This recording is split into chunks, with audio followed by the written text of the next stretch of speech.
everyone. Looks like we're live. We are playing another bit of Reverse 1999. I usually do these in two parts. This is part one. We got a new patch. I got a bunch of good stuff from Millennia, and she now hits like a truck with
fires off whoever has the most, deal with whoever has the most moxie.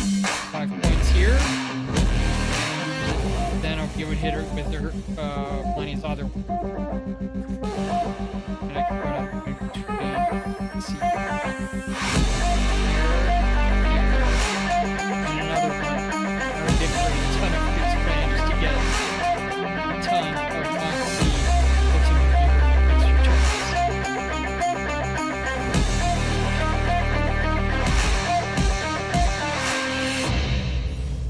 He's dead.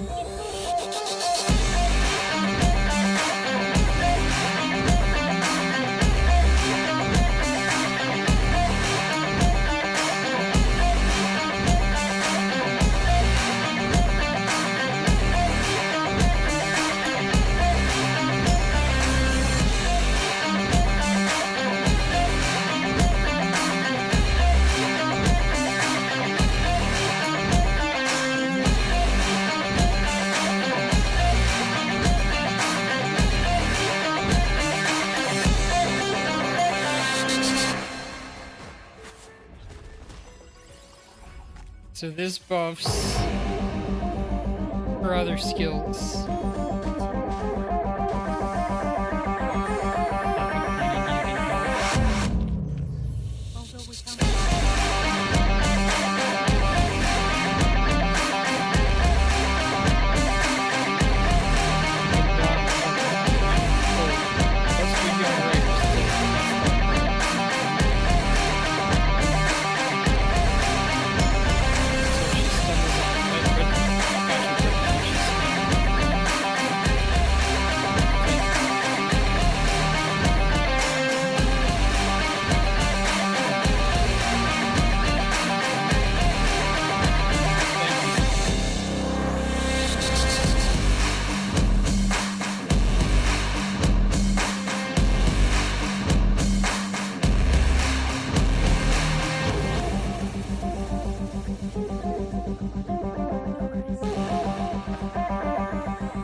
Name falls from the sky, often by a girl who reaches the base planet and cannot see the figure before her.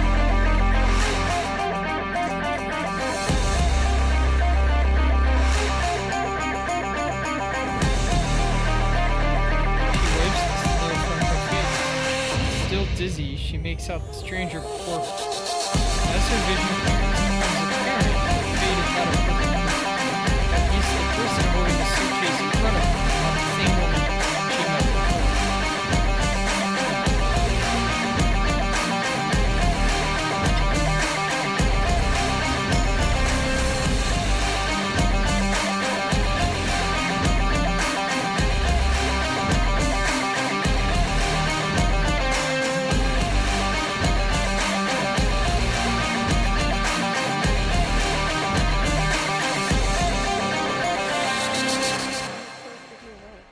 Come with me.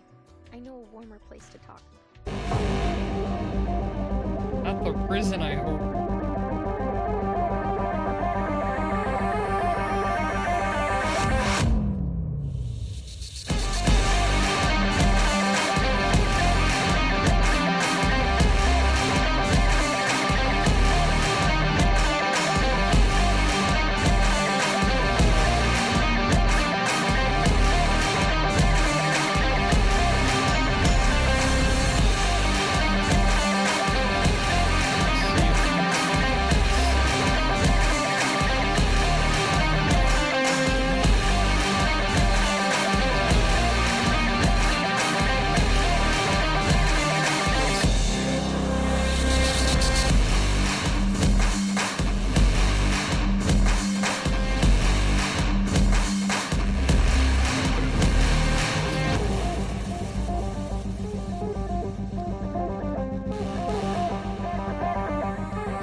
because this is overreach with paper and pens.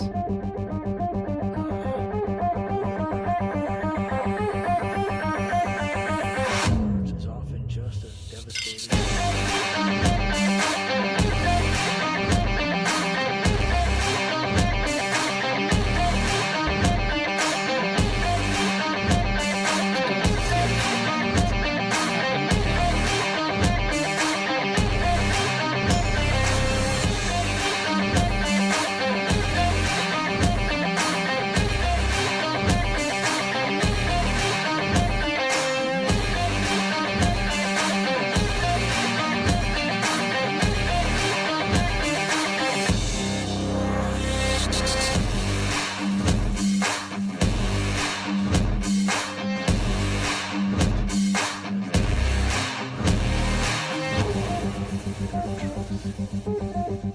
Destiny awaits them. I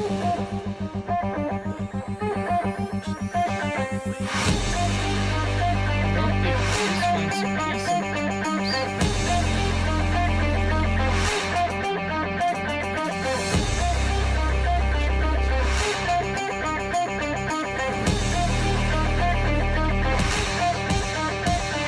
Take you anywhere.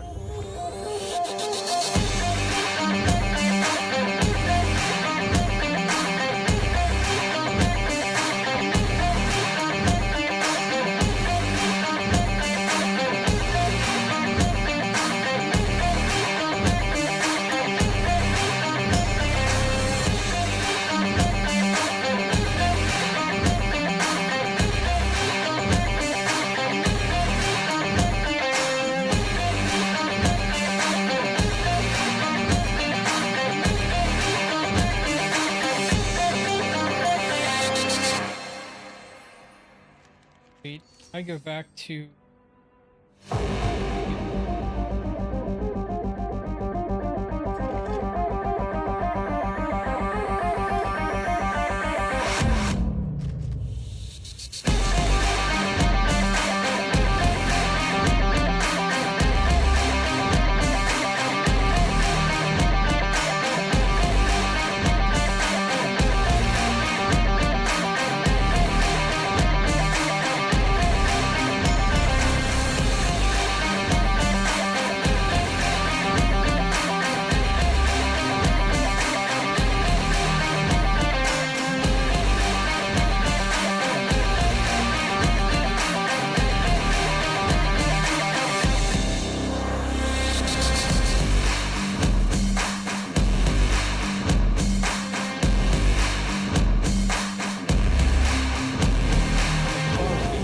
it's always so flexible. Buenos Aires Division 18. Buenos Aires Division received members of the Storm Research Team over from Ignorance. Both are to be temporarily stationed at the division for basic health information. The timekeeper and her assistant received the message upon landing into the playground. Departing on mission. The message source and details of the operation have been reported by CNN.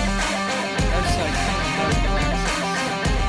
Other survivors taken in Marco, Pureblood Arcanist, a musician of the Great Groups, Jutsu, Pureblood Arcanist, a member of the family. For the full risk of criminal potency attachments from the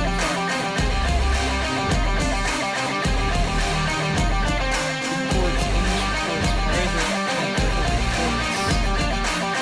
The tremors from the explosion hit the surroundings for nearly 10 seconds, after which strong winds carried the flames across the dock area. Thick smoke spread for several kilometers. The explosion injured 12 people, over 200 residents were evacuated, and it took the Navy and Fire Department nearly 6 hours to contain the fire. Unfortunately, key logistics facilities were completely. Investigators confirmed that the explosions originated from three sources: oil storage tanks, cargo warehouses, and one river dock. However, the disproportionate scale of these explosions raises suspicions of human skill involved. It is still unclear whether this incident is related to demon mutiny, and simultaneous investigation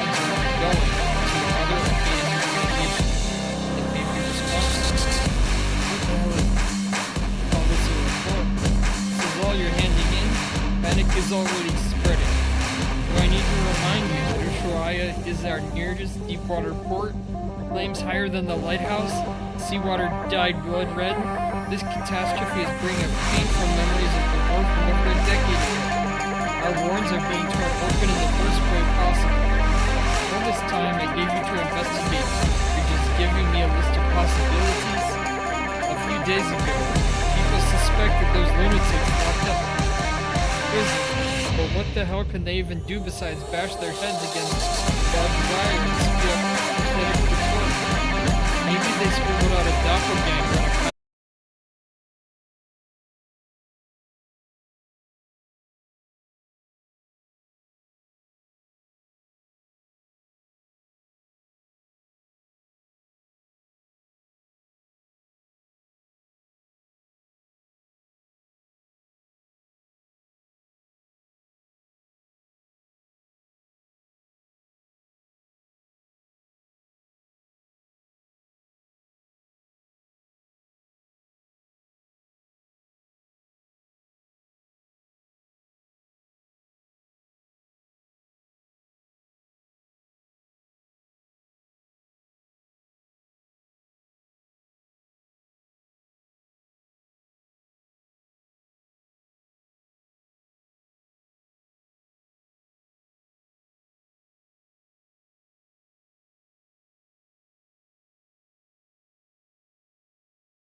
fighter too, aren't you? For some reason, I have this feeling you're gonna take care of it.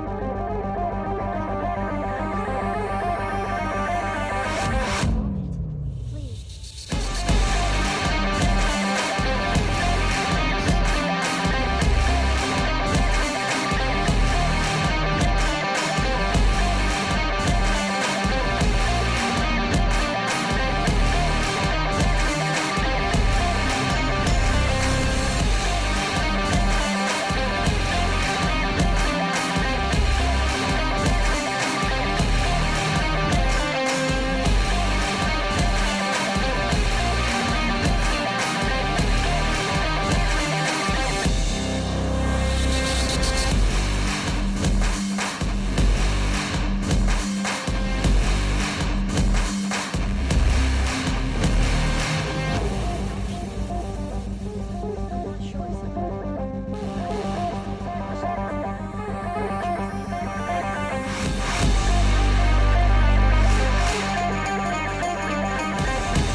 About 3 days ago.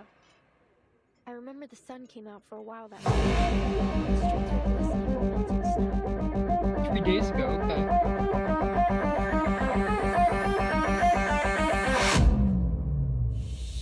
What if I were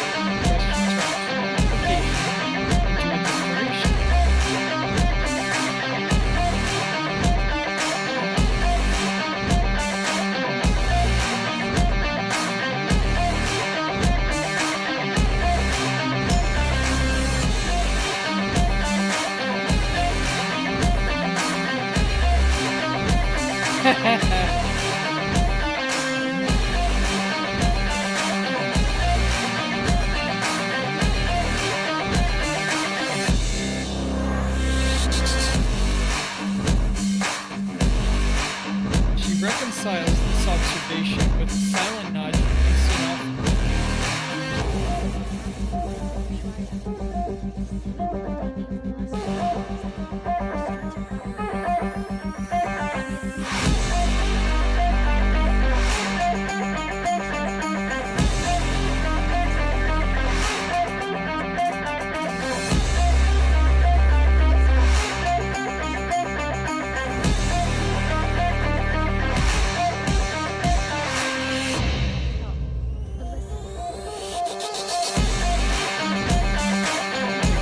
playfully.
outside the fence, three uninvited guests discuss their plan to get inside.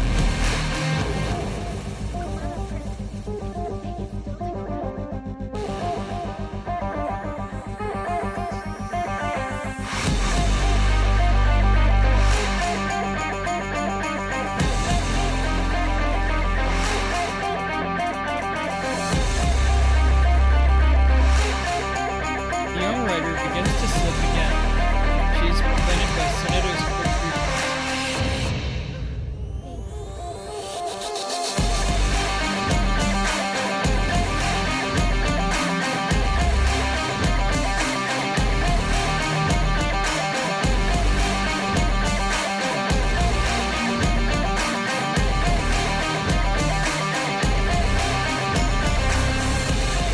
The gate presents an adult human face below.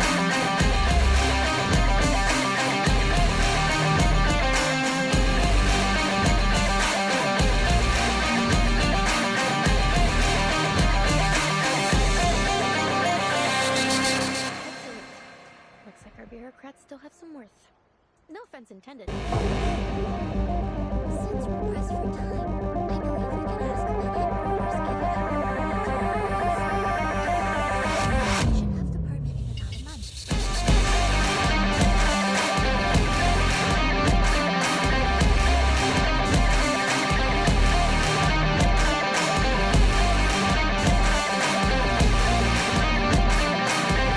about a month. She instantly returns to her previous judgment. Commit a crime?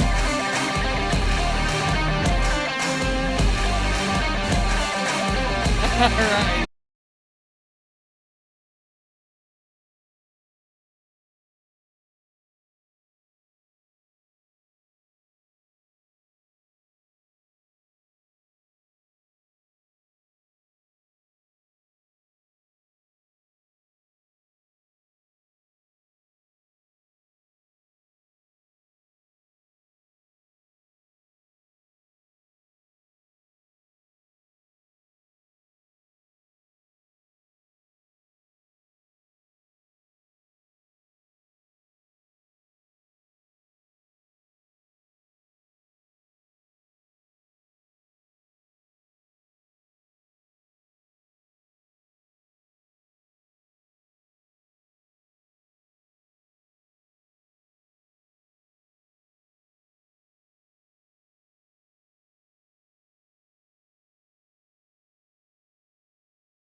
been?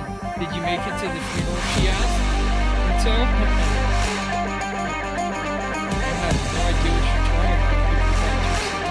"I'm not the man you think I am." His face was green and long, his eyes sunk deep into hollow sockets. It was as if every spark of life was drawn out of him, leaving only an empty husk.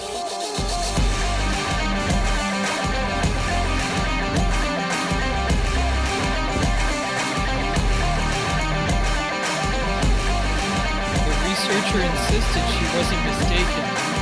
"I know people by their deeper nature, down to the synchronicity of their spectrums. I have never been wrong before." "Whatever you say," the man muttered roughly, "I don't understand anything from M-minded ideas. Just let me go. It's been a long day out there fishing, and all I want now is to collapse on my rickety bed." He trudged off with footsteps that sounded a lot exactly like those of the bank robbers.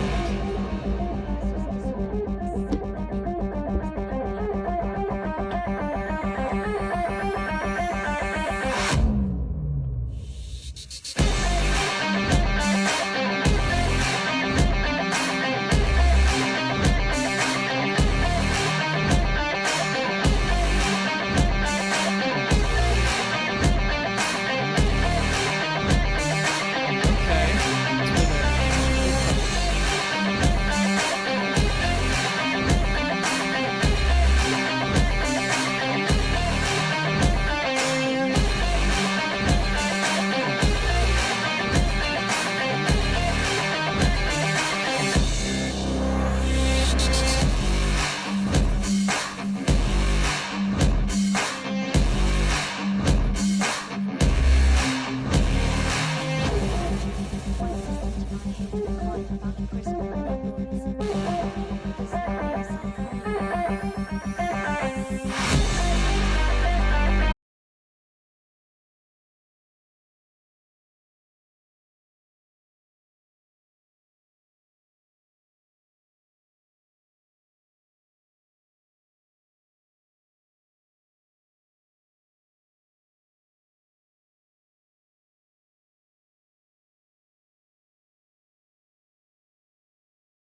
faces.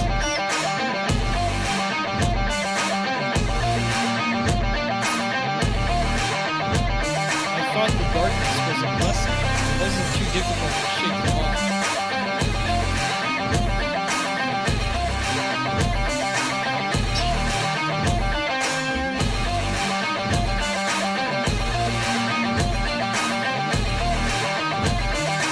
I'm a writer, and I mostly write music on Earth.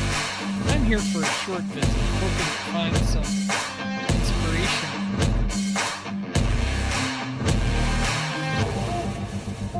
See, Garcia? This lady is a writer, a good soul. You almost made us miss out on meeting a kindred spirit. I'm sure you'll fall in love with us soon. This has nothing to do with me. It's dark in here, but I suppose you've grown used to walking in the dark. Sorry, I mean no offense.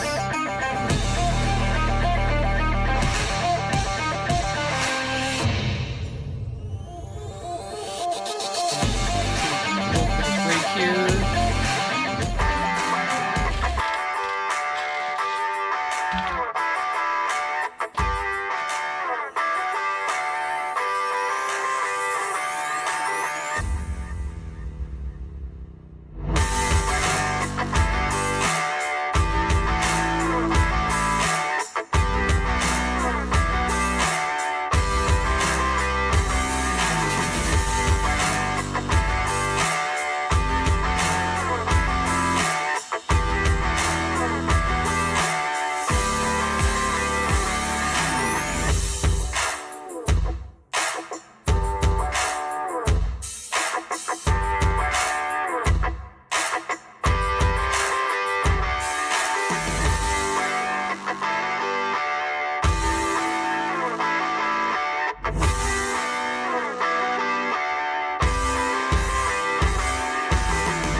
that I must attend. With a sigh, the jailer steps into the gathering, causing a strangely subdued reaction from the prisoner. They don't seem intimidated by her at all. Yeah. They just look like a bunch of artists having a chat in the garden. And the jailer seems to be like a grumpy neighbor coming over to ask them to keep it down. The grumpy neighbor continues her chastising. Everyone, you know the rules. There are to be no after-hours gatherings here without the physician's approval. You sound softer and softer each time you come to warn us. Why not just join us? Isn't it better than circling around the Panopticon all day? And look around you. We're in the Hall of New Encounters. What better place to host a salon? You're missing out in Comala if you don't even get a taste of our literature. Exactly. Even those oil-dripping musicians drop by from time to time. Not that they're the kind to care about the beauty of words. Oil-dripping musicians? Timekeeper, could they mean... Before the jailer can say anything else, the two of the prisoners simultaneously gesture for her to stay silent, pointing to the center of the gathering. Quiet now, please. The Edile's salon is about to start. These people seem friendly enough. Why don't we see what this is about?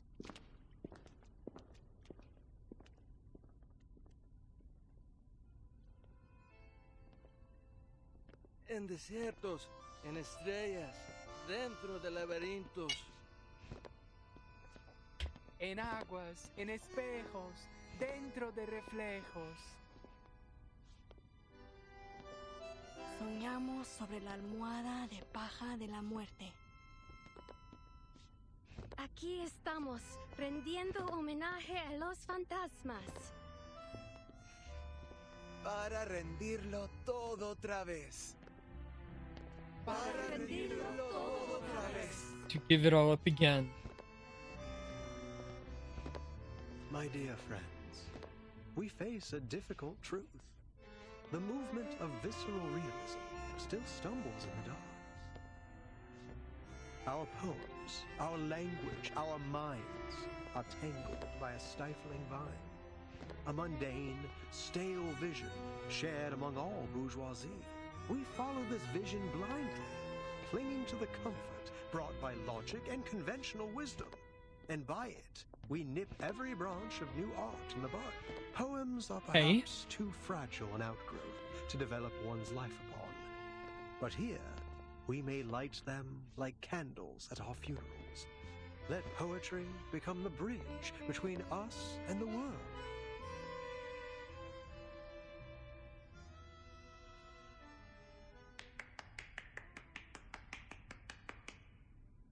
A lone clap breaks the silence. It comes earlier than all the other cheers from the audience.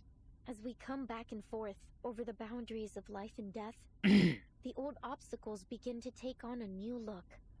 With the eyes of poets, we may see behind them. You're a visceral realist. I can't be mistaken. You must be. The idealist's eyes pierce through the grove of literary enthusiasts, reaching a distant, drifting new world. A lonely cowboy, finally home. What a wonder. You're in time. The salon has just begun. And La Sociedad de Poetas de las Americas isn't like those salons that care more about who's invited than the art. All are welcome here. A literary salon in a prison? Though, so far it seems to have more dancing than poems. Did you understand what that man just said? No, sorry, Timekeeper. I need a moment to think it through. Don't worry, Sonato. I would guess we're not the only ones who are confused here. Miss Jailer, is this that peculiarity about Kamala you mentioned earlier?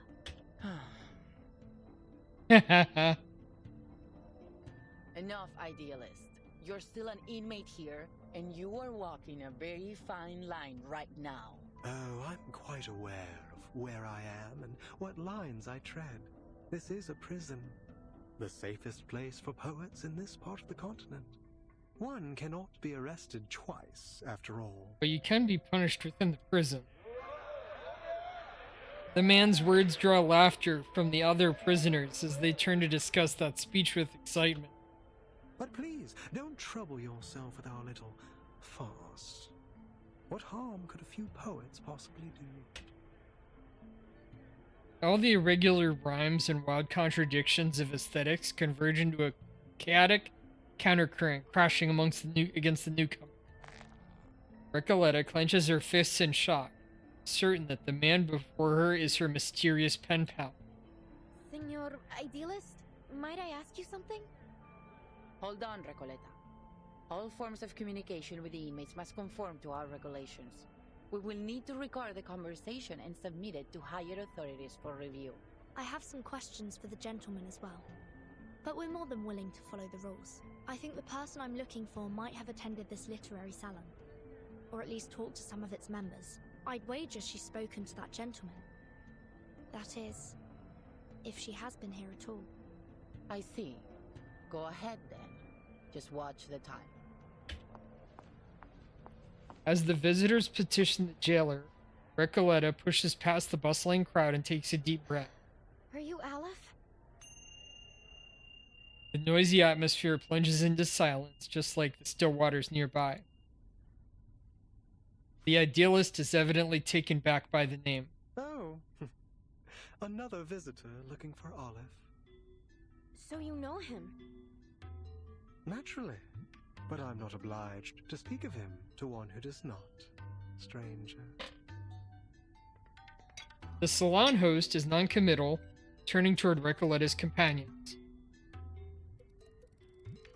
And you, young lady in the hat, are you here for Olive as well?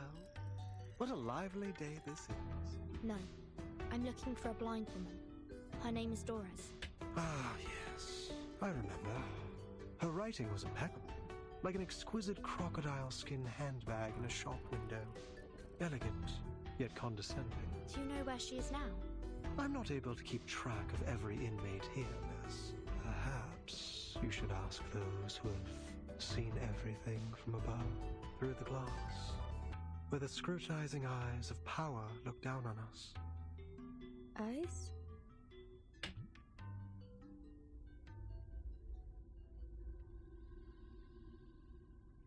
She scans the prison hall. The walls, the great tower, and the pool remain unchanged. Nothing appears amiss. All the prisoners present nod in agreement, opting a weary sigh from the jailer. Have you taken your medicine today, idealist? Ha ha ha. I'm feeling marvelous. Today I require no help from them. I've warned you. It's unwise to act against the physician's orders. Act against him? No one may act against him here. The physician must have misunderstood us. I suspect he doesn't understand half of what we say. I'd like to know how he got his medical degree. Not by cracking open skulls, I should hope. The prisoners exchange knowing smiles. What a pity, jailer. You know, I've always believed you had the soul of a poet, just like us. We've already spoken enough rebellious thoughts outside of Komala. How else do you think we ended up in your nut house? We've been here far too long. Long after the junta was removed from office. After our home became a deserted wasteland in the aftermath of the Latin American boom. What are you getting at? That power is boring, meaningless. Nothing holds on to power forever. And the one true connection we have to life is poetry. See, jailer? Even an outsider understands our ideas better than you. It's time to open your eyes to reality. La Sociedad is the only way for us to feel truly alive in here, beneath the gaze of those prying, ever-vigilant eyes. Idealist, last warning. Stop this now. Fine, fine. All right, compañeros. Sadly, the salon must come to an end, as our jailer insists. The crowd murmurs and grumbles as they begin to disperse. Dear friends, I do not mean to abuse the power of suspense. I sincerely invite you to come with me to the heart of La Sociedad de Poetas de las Americas. Perhaps you'll find the person you look for there. The man strikes a gesture, somehow equally comedic and solemn. We'd love to. Only if that's okay with you, Miss Jailer. I suppose that's all right. You're already here. We can call it part of your tour, but please, ladies, take none of their ramblings seriously. Thank you, Jailer. Please, follow me.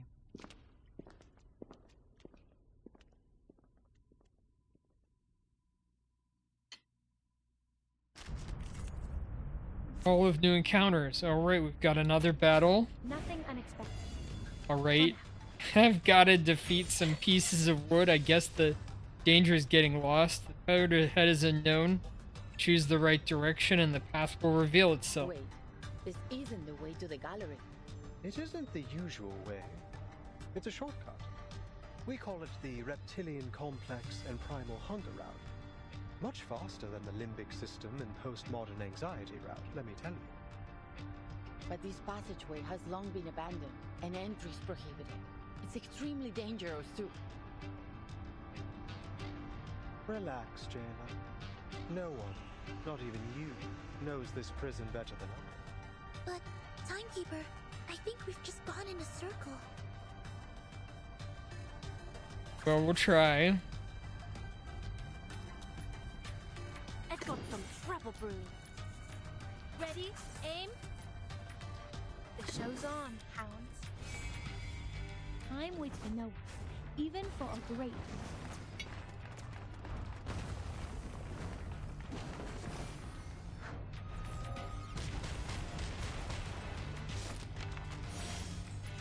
It dissipates. Fire. Time waits for no one, even for a great.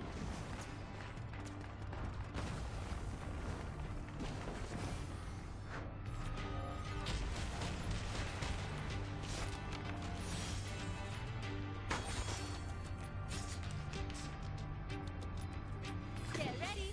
This is going to be a crowd pleaser. En todos los momentos. Wait for the pop.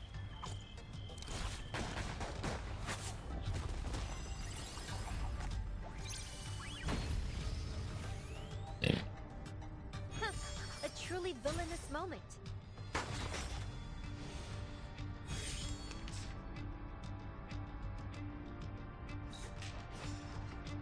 Plan A. Plan B.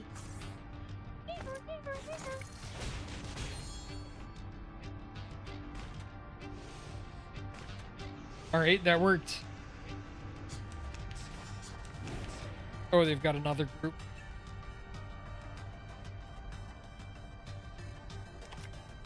Más allá del concepto mundano del That's tiempo, filled up. Launch the ultimate. camino a Tlon.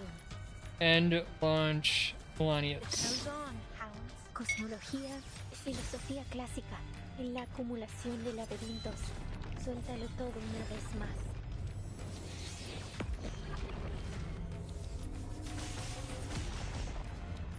Time waits for no one, even for a great.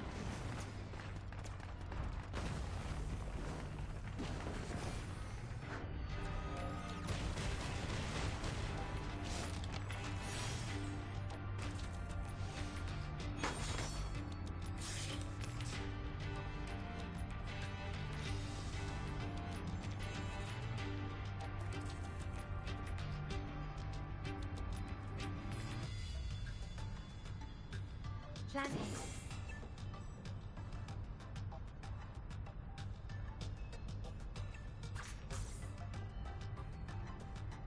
Get ready. This is going to be a crowd pleaser. Plan B. Get ready. This is going to be a crowd pleaser.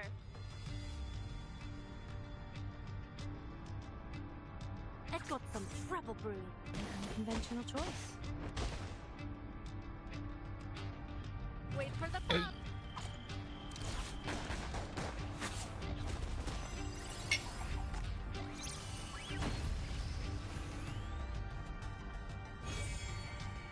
Time waits for no one, even for a great.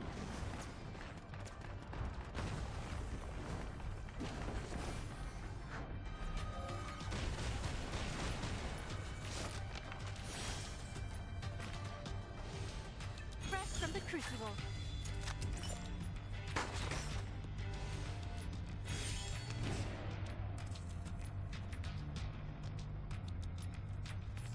See. We are on wave 3.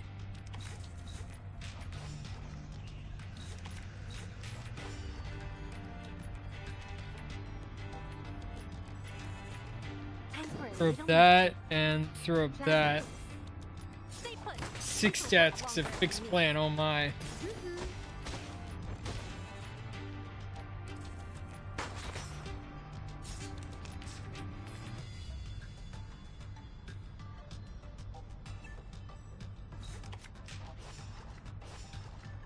The show's on, hounds. Los enredos de la vida. Time waits for no one, even for a great.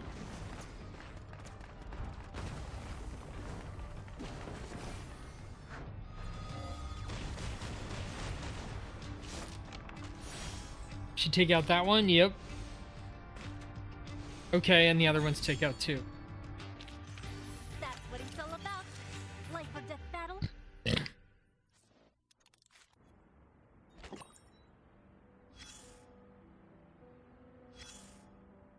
Let's take a step back.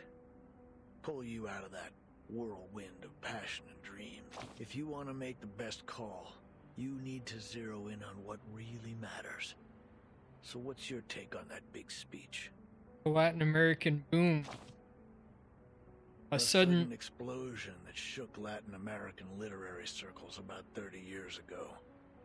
It was destructive, but also gave rise to new life.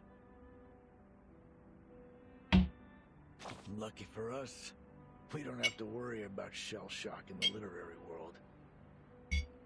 You don't strike me as someone who knows about literature. It's not about knowing literature. Any soldier with little experience can deliver a status report. All right, eyes on the map. As we speak, ships are lined up on the Spanish coast. But this time, they're poised to make a new kind of discovery. If you can call it that. And here are our new Columbuses, heading to the docks to embark on their journey. Where are these new Columbuses? Carmen and Carlos, the driving force behind this literary feast between Spain and Latin America. Carmen, with an eye for opportunity and a mind for business, sought out the continent's literary gems and secured generous publishing deals for them. Oh, he was actually here to do publishing. Carlos, with his deep understanding of market dynamics, brought these works to the eyes of the European public. What happened to them? Then, a golden era began. It all kicked off with a scandal at a military academy. And soon, the entire world was captivated by the story of a baby with a pig's tail from a faraway land. But we mustn't forget the writers themselves. Fuentes, a towering figure of the Spanish-speaking world, and Cortázar, the writer ever seeing through the eyes of a child. And of course, Mario and Gabo, key players in this literary revolution, will forever be etched in the annals of history. They corresponded regularly, always expressing deep admiration for each other's work. In fact, one even wrote a doctoral thesis on the other. Ah, friendship. That must have been a proud time for them. It was. But no matter how explosive the boom was, it couldn't escape its fleeting nature. With the second imprisonment and self-criticism of a Cuban poet, in came an inexplicable right hook, and bang, silence. The military junta had gripped the poets' throats. The verse of the pioneers was cut off. Their voices no longer heard. The bond between two generations was broken, and for the younger of the two, the silence was intolerable. They looked for a new theme, a new idea, a new voice. a new method to speak on their disappointment, their horror, and their anger. And they became the new guerrillas.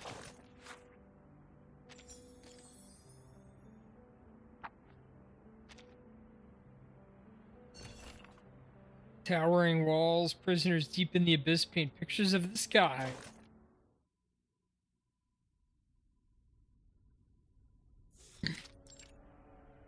And the Hall of New Encounters. I read in an article once that you Chileans don't like Baroque literature. Something about it being too noisy. You sure are a quiet bunch. Is that so? And you Argentinians just love it, right? If you're any metric to go by, I'd say you're all loud and obnoxious. You, just because the idealist isn't here, you think you can turn the salon into a debate hall? You started it. Enough squabbling. Stop and post your work so we can read it. If you ask me, you're simply more interested in rhythm than form.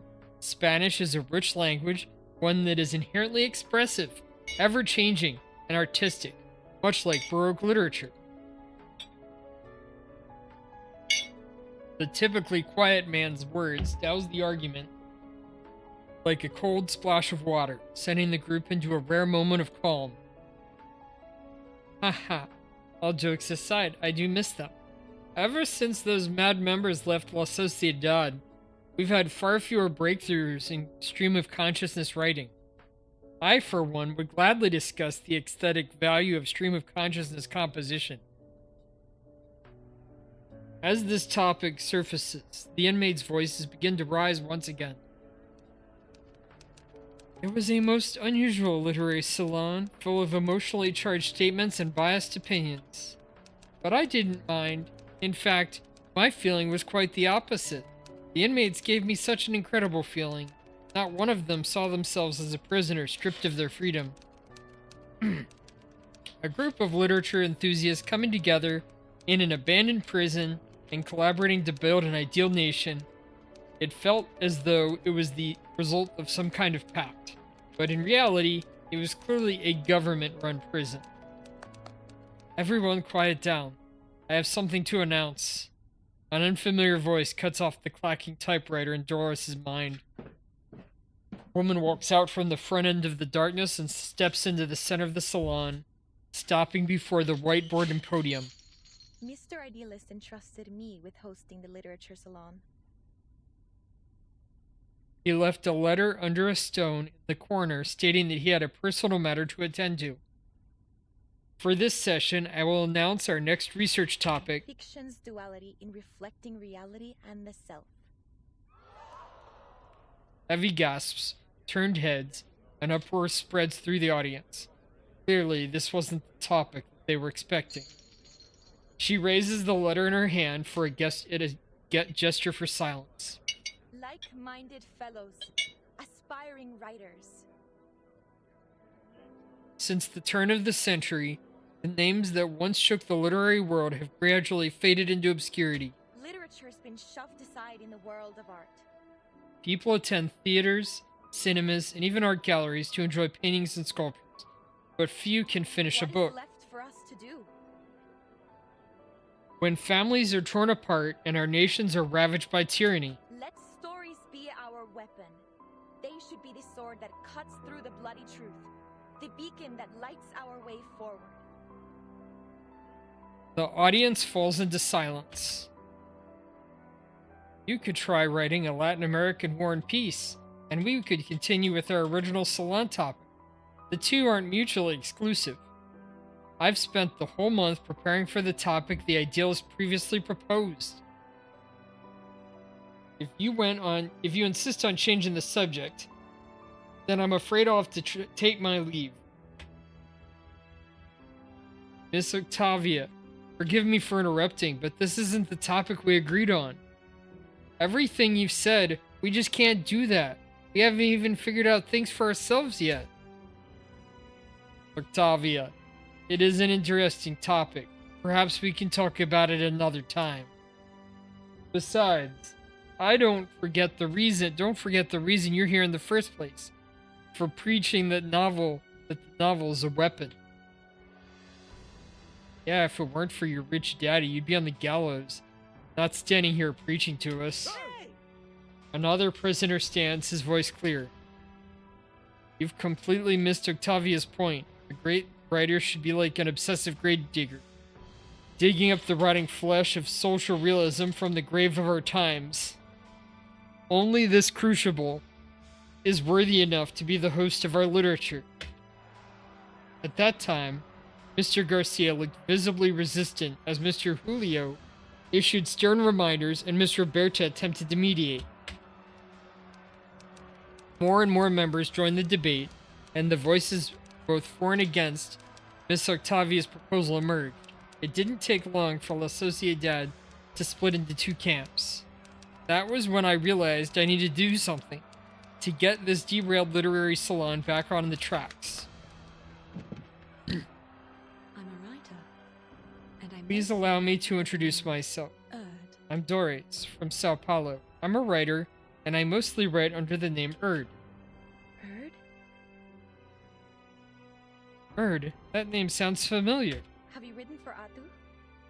Are you the Erd in Atu? Wow, I never imagined we'd be welcoming such an honored guest today. I thoroughly enjoyed your piece titled The Tin Soldiers of Sao Paulo. It's an important part of my visit to hear all the ideas and opinions, if you'll pardon my intrusion. Then tell me, Miss Erd, what are your thoughts on today's salon topic? A difficult question, one involving preference, a creative stance, and a political alignment. A scale that is never easily balanced. However, the answer has never been the most important of such questions. In these restless times, literature has been overlooked, forgotten, pushed to the edges of the world, much like Ushuaia. Some fall into deep thought, others nod in agreement, and other few look puzzled. The audience is largely unaware that the topic has already shifted. To most, this prison is, at the end of the world, as a distant cold place, perhaps even a place of hopelessness.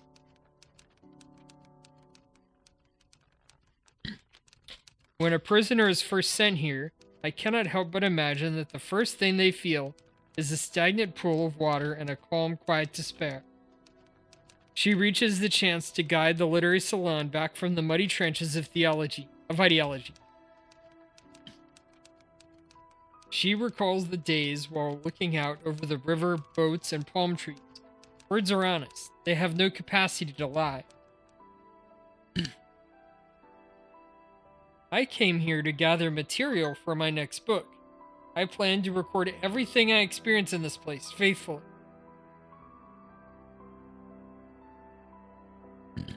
And what kind of work are you planning to write? A non-fiction piece, I presume, about Kamala Prison. Its theme is fate.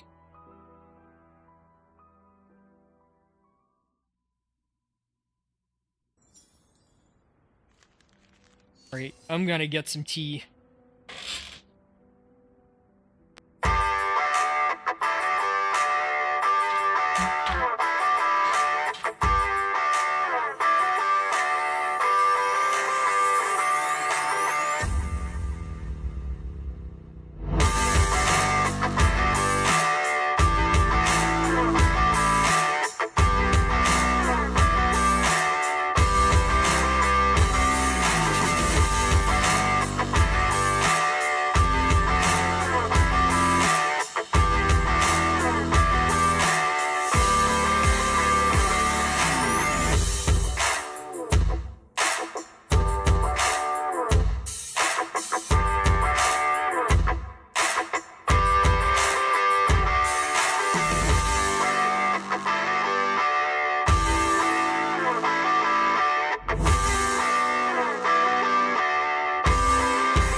Alright, we are back on to chapter 6 of this story about literature studies in prison.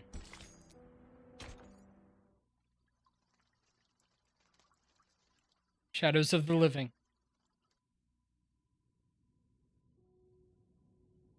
We really haven't been introduced to the story plot yet. We're still in the introduction. The researcher awakens in a dune cave, which is as hollow as a prison. Stacks of tapes have been eaten up her living space, climbing up again and again each of these spinning reels, speaking of stories about that cottage with a blue roof.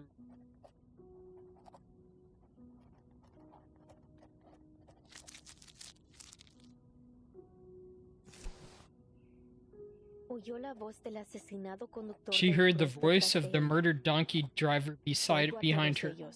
I hear them all, the laughter and voices of generations past, like dry leaves caught in the cracks of old walls, rustling only when the wind blows through. I wouldn't set foot in that house if I were you. The doorside beggar spoke too. I slept on the porch every night. Each morning, a dim light glows through the window, but no one ever leaves through that door and no one has ever entered.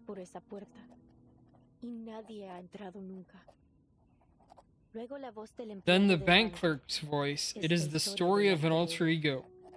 That house must have been filled with debts no one would want to return to reclaim. The sick old lady, struggling in her bed, whispered, "The house remembers those days, when people vanished in the darkness of night and children were stolen by storms."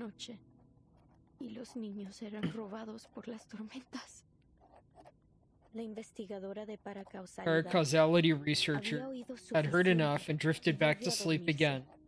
There was only the rattling of the die of Babylon echoing in her cave.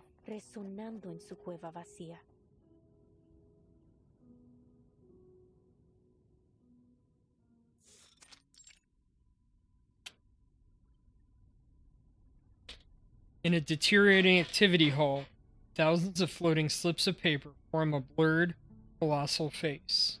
It is hard to imagine how the prisoners managed to transform this place to what it is now. I've always wanted to use the element of fantasy to better establish our theme. And I was right. Now the stage is captivating, the timing is perfect, and the audience is ideally placed. Only one imperfect element remains in the scene. The creator, who hasn't stepped away from his creation. No. There's another thing. Garcia, the curator of the exhibition, stands beneath his work, deep in thought, agonizing over every minute imperfection. His fellow poets whisper to one another. Can you even tell any difference between today's setup and yesterday's? Seriously, Roberta? That's a rude question. Not this guy? Well, what's the difference then? Is that Diggers? Well, I can't see one either, but you should never judge art by how much it changes in a day. It's a creative process. We might be standing at the edge of the world, but art has no boundaries. We have to show him our support. Easy for you to say. He's been tinkering and tweaking for over 3 months. Even if the idealist himself entrusted him with this exhibition, he can still be wrong sometimes. This gallery is turning into a dump. Seeing ghosts, all with the same faces. Garcia, all too many. It's easy to get lost in them.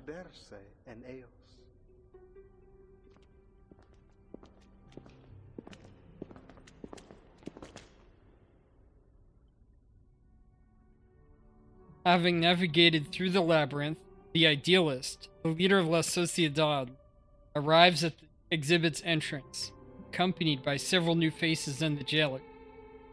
Idealist, you're back. Are these new recruits for La Sociedad? You must have had a very successful day. It is good to see you, Garcia. How has your vision progressed today? First the salon, and now an art gallery. Is this really a prison? Her shock is evident on her face, but her words are ignored as Garcia begins to vent his frustrations.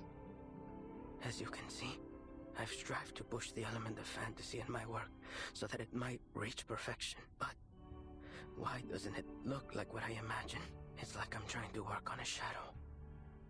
Some shapeless thing that morphs and shifts by the hour. Idealist, am I losing it again? I took my medicine as instructed. It was never the pills that blinded you, my dear Garcia.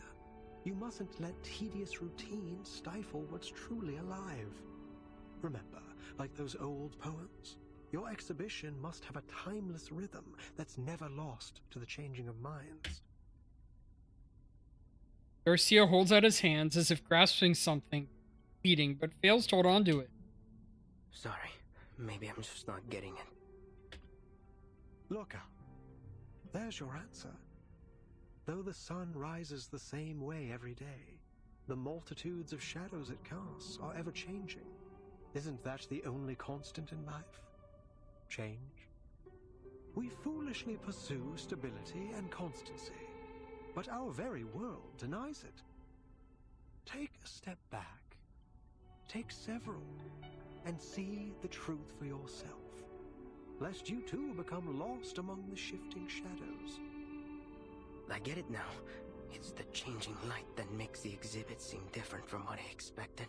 That's a little too specific, but freezing things in one perfect moment. Instead, I need to embrace change as it comes. Maybe he gets part of it. I don't know how to thank you. I won't let you down. I must complete this exhibition. Complete my alter ego. The choice of words widens the writer's eyes. Did you say alter ego? And he called you Garcia. Is that your name? Garcia, where did you learn about this alter ego? Do you happen to write under the name... But the curator has already returned to his work, uninterested or oblivious to his visitors. Please, Recoleta, give our artist some space. Can't you see? He's already returned to his own time and space. He can't hear a thing you say. He's right. Garcia is deep in his own head now. He won't hear a thing until he's done with whatever he has to do. Even if the floor were to collapse out under us, I think he will be left standing in the air without even noticing. Pardon me then. She takes a step back out of respect. All right, my dear guests, please forgive my late introduction. Welcome to the Gallery of Bewilderment. Thank you for inviting me here, Mr. Idealist. The Foundation's investigators have been carefully observing each prisoner's movements since they arrived. But unfortunately, there is no sign of Ms. Doris. I imagine you're curious about what we do here in the heart of La Sociedad de Poetas de las Americas. We're putting together a magazine, a collection of poems from Kamala, our very own Casa de las Americas. ¿Casa de las Américas? The idealist nods with a smile. Exactly. Named after its great predecessor. You're a fine mind indeed. At this very moment, all our compañeros are working on it. Garcia's exhibition, Alter Ego, is centered around the birth of this magazine. And here, you can see the signatures from all the poets involved, along with a few words they've written for it. Reading it is like looking into the soul of our society. All these signatures. Seneto steps forward to examine the perplexing artwork. In the dim lighting, the enormous face appears to be looming watchfully over the entire room. A floating slip of paper catches her attention. Timekeeper, here! It's Dr. Doris' pseudonym, Erd. Then she was here. Seneto pockets the slip of paper dutifully. Precisely. She used to be one of us, and still is, if I may correct myself. You can ask around here. Maybe some of our members know where she went. Don't we all miss the familiar faces of old friends? I'm sure they'll do everything they can to help you find yours. As he finishes speaking, several enthusiastic prisoners come forward to greet the idealist. Mr. Idealist, I finished my short story. It's called Weightlessness. It drifts around the subject like a ship floating in space. The readers can start anywhere in the story, or read it in any order they like. And please take a look at my piece off limits! Every word that has been forbidden is either erased or replaced with symbols. It's a one-of-a-kind jarring experience! And I finished a new paragraph.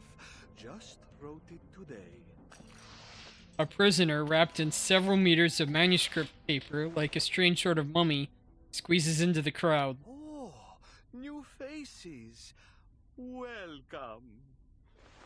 Without any warning, he calmly tears the manuscript to shreds. The fluttering fragments fall like trailing sparks from a fireworks show. The abrupt welcome ceremony leaves the newcomers stunned, while the natives share knowing smiles. Idealist, did he just... This is the writer for the prologue of our magazine. The leader of La Sociedad, either misunderstanding or evading the question, it responds with enthusiasm. The prologue consists of a 2,000-line poem and an introduction that is written in 86 languages to avoid misinterpretation. It represents every second we spend here. Naturally, the arrival of new members disrupts its structure, and so we must begin again from scratch. Okay. So he just tore it all up like that because he thought we were joining? With all due respect, isn't this a little excessive? Heaven knows I'm not one to judge. I've torn up plenty of writing for my novel. Makes a little bit more Pay sense. it no mind. It may not be an easy task, but he's doing his part. Destruction is hard, but more necessary than you think. Without it, we'd all be stuck in a still and stagnant pond, with all the smells that entail. Oh my. This all sounds very complicated. When will your magazine be finished then? Never? Forgive me, but I'm not sure what a floating sheet, a jarring reading experience, and all this constant rewriting are meant to express. The jailer, having remained silent, takes a deep breath and interrupts. As I've said, Komala isn't like any other prison. Miss Jailer, do you mean... This place also serves as a research center. And the prisoners here, for all they claim, are not just poets. They are arcanist criminals, and each one of them has been diagnosed as mentally ill. The leader of La Sociedad remains composed, like an island in a rough sea, leaving the onlookers to question whether he is entirely mad or the sanest of them all. You're quite right, jailer. But let's not forget that mental illness is merely a deviation from the norm. And who decides the norm? You, the physician, or the ones outside these walls? We've been exiled here by the standards of our time, deprived of our roles in the outside world.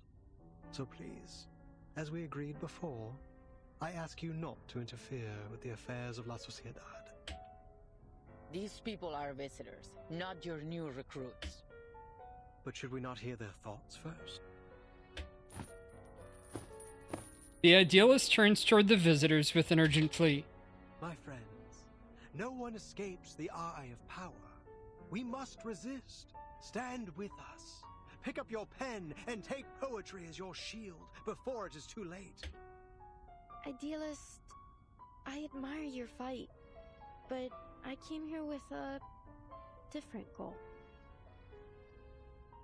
The leader of La Sociedad, caught in his fervor, ignores her words and carries on. We're the last true owners of an old legend. Words now only remembered as myth. We must stay on the path of literature until I find that transcendental solution. To invent an idiom that is generic, all-encompassing, yet precise. My poem will be written in this language, leaving no room for doubt or misinterpretation. Okay. How blessed is a man with infallible memory. He holds the finer details of each object within him, more vivid than anyone else. In the end, he'll have all the answers, if time allows him. A dreamlike expression crosses his face.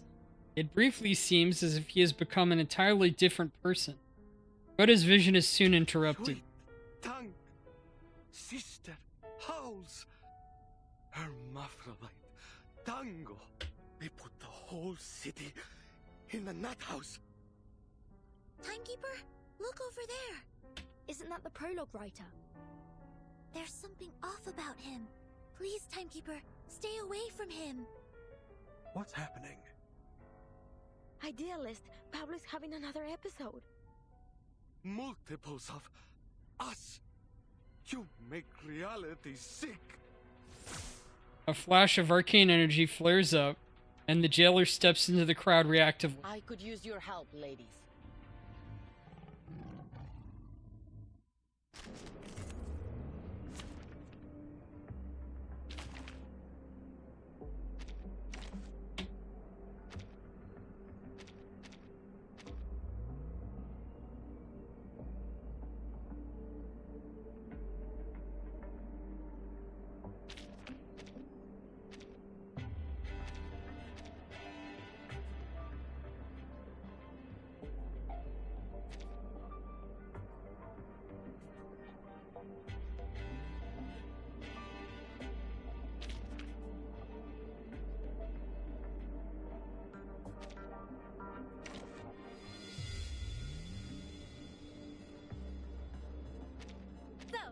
One at a time or all Oh, of you at once? okay. Well, I could put a healer in here. Good. Or...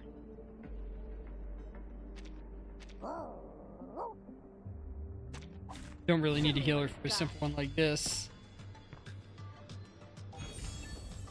En la acumulación de laberintos, suéltalo todo una vez más.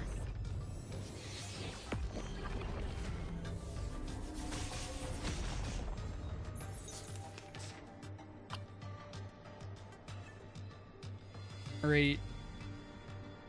He has 3 clarified topic. I'll hit him with that. She dumps hers, and then he'll... this'll have him build up some meter. Lupera puts out her buffs, and then Melania probably just destroys him.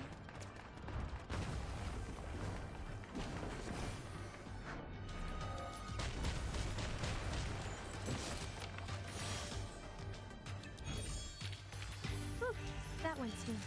Exactly.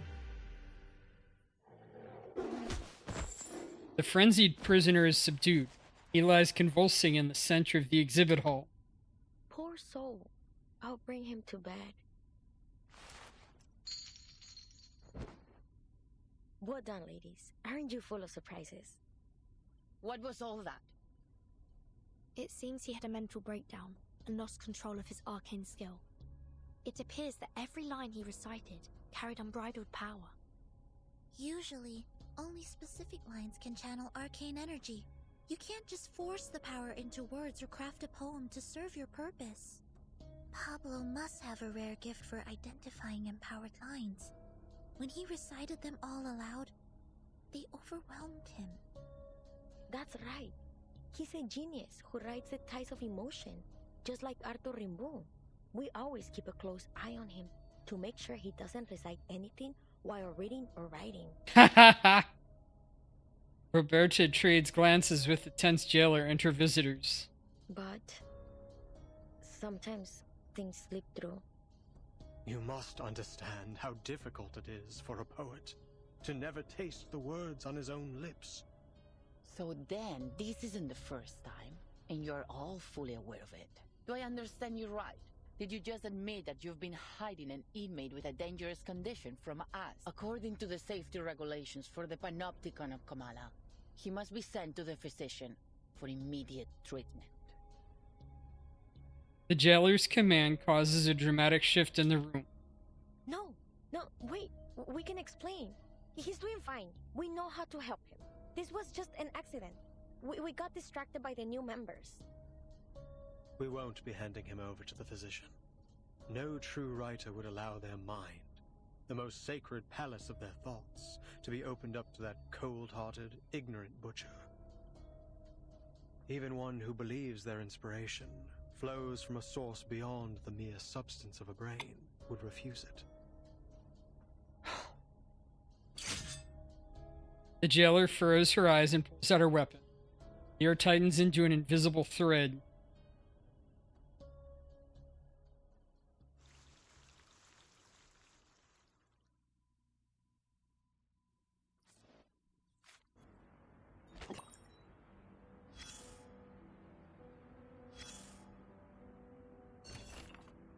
A woman's documentation of a blind society. Even though they refuse to discuss the outside world, spending even a few days inside the prison makes clear that the reason they are here is precisely what they avoid speaking about. Ushuaia is a cold town on the tip of Argentina's southernmost territory. The polar night, the frozen sea, the proximity to Antarctica, the endless winter, it all makes the place seem buried by time and forgotten. It possesses all the necessary qualities of a prison, making an ideal place to send arcana suspects diagnosed with a mental illness, a place to be forgotten. Setting aside the true definition of madness and their status as prisoners, what I see in this prison are former poets, writers, and social activists. In their era, some spoke of poetry, then disappeared from society for owning a book by Jean-Paul Sartre. Some incited grassroots rebellions against hierarchical structures, only to be exiled. They were repeatedly questioned. Why do you read these books? Why do you write these poems? They were branded thought organizers and eventually sent here to partake in an experiment conducted under the names Foucault and psychoanalysis. It is nearly impossible to determine whether their madness was defined by society because they resisted order, or if it was induced through relentless electric shocks and torture. Or perhaps all of these reasons are one and the same. This reason is often avoided, sanitized, or ignored, because deep down we all know how deeply it is woven into the fabric of our lives. At first, they said nothing, but this very act of deliberate avoidance was what truly conveyed their grief and fear.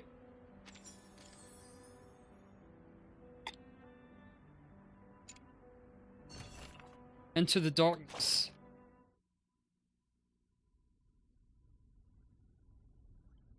Fate.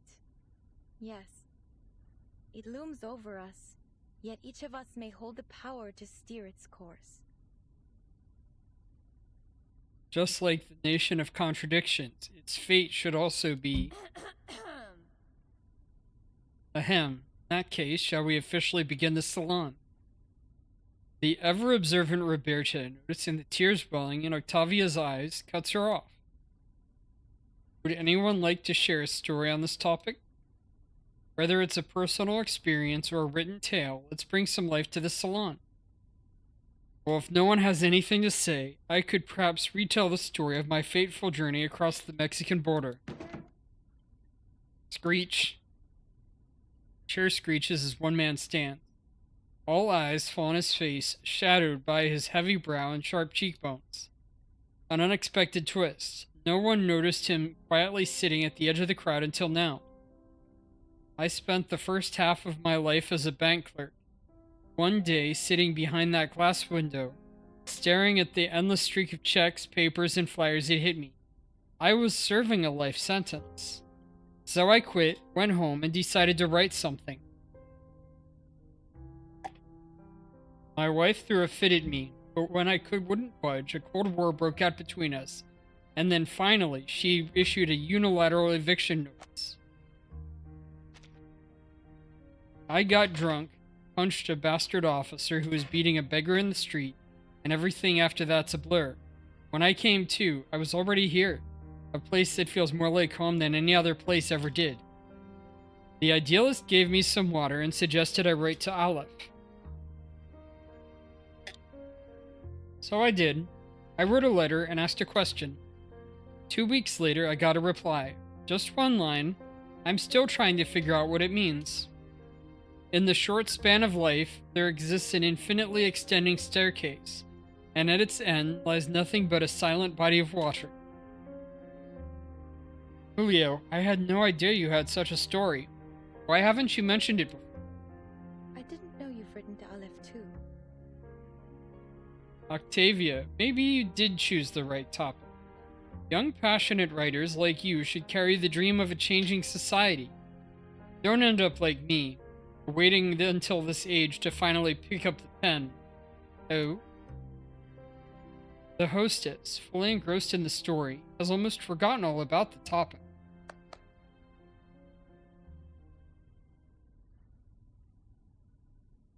Great. I suppose it's my turn then. So here's my tale of crossing the Mexican border.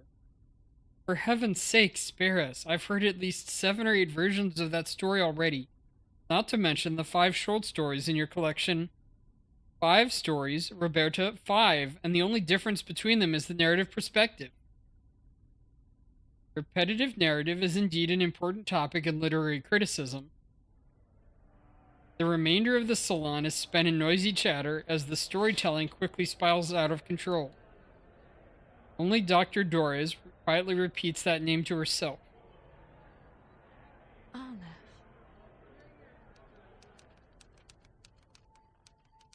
Mr. Julio's past was an unexpected gold nugget, the perfect material for a biography.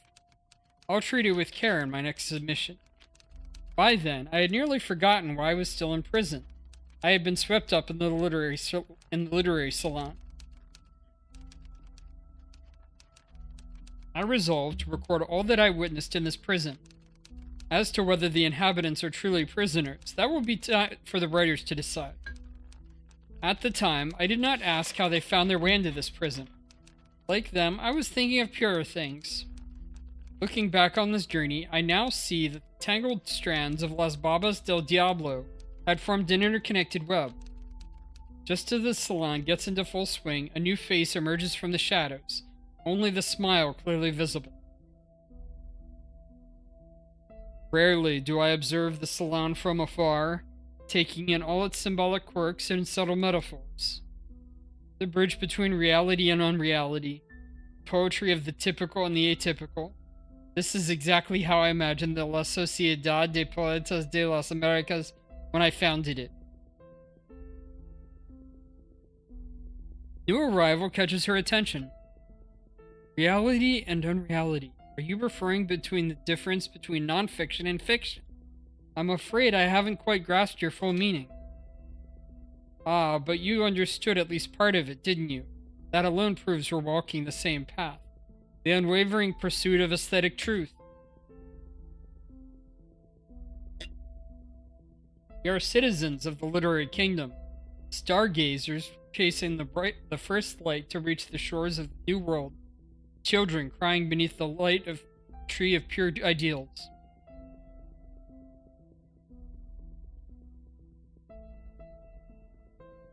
As its founder, I sincerely invite you to join La Sociedad de Poetas de las Americas and become one of us. Join La Sociedad de Poetas de las Americas? A gentlemanly bow, an invitation that is hard to refuse. Everything here carries an air of mystery. The literary grandstanding, the strange architecture, the enigmatic recipient of all those letters. A rare opportunity. I'm truly flattered by your invitation. I'd be delighted to join the Poetry Society. But might I trouble you with one question, Mr. Idealist? You call yourself the founder, so I assume you are the idealist, yes? Ask away. Could you tell me about Aleph?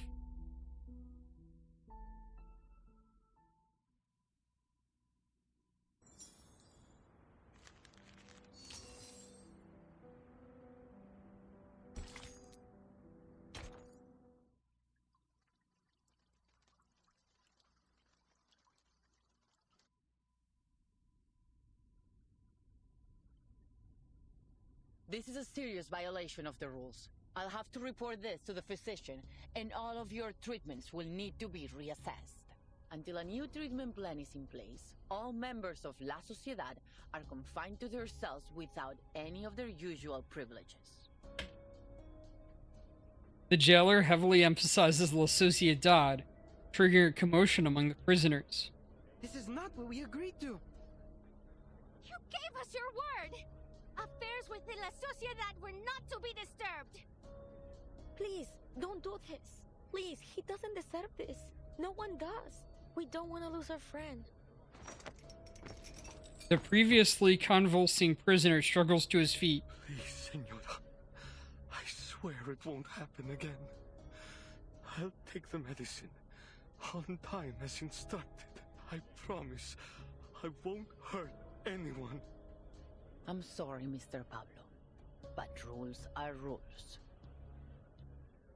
Before you take this poor man from his friends, may I ask you something? Do you know where these inmates go after they see the physician? My duty is to keep order here. What happens beyond these walls is not my concern. Perhaps they've recovered from the physician's treatment and were returned to society. Oh, they weren't returned back here. The jailer's expression relaxes. Within these walls, the only truth we know is this. No one returns from the clinic of the physician of Kamala. Are you certain this treatment they received is really a cure?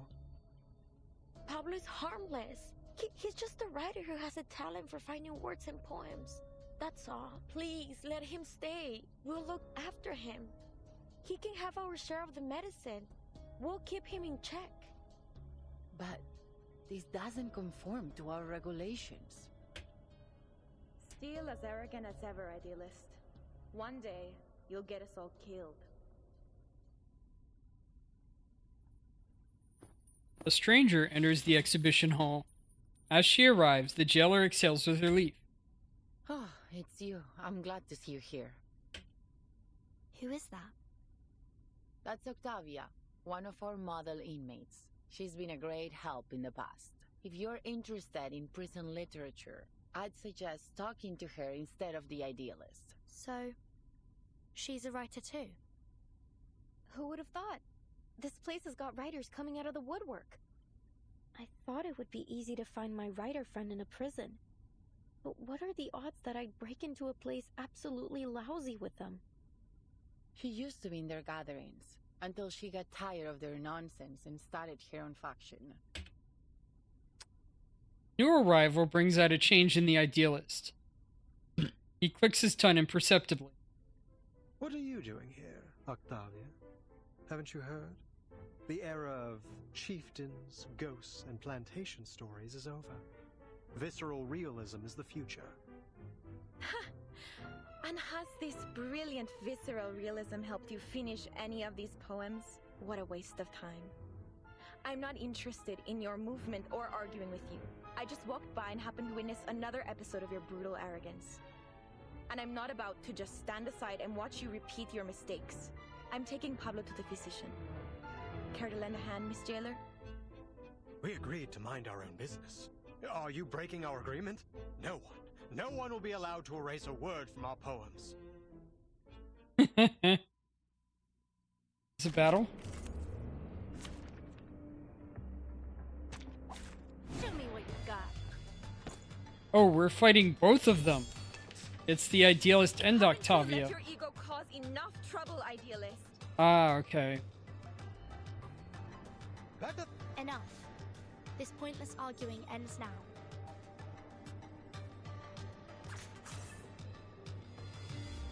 Ready? I've got some trouble brewing.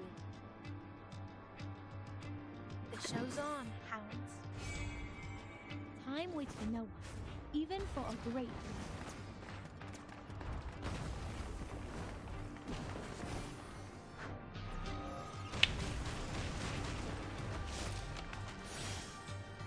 Fresh from the crucible. Fire. Time waits for no one, even for a great one.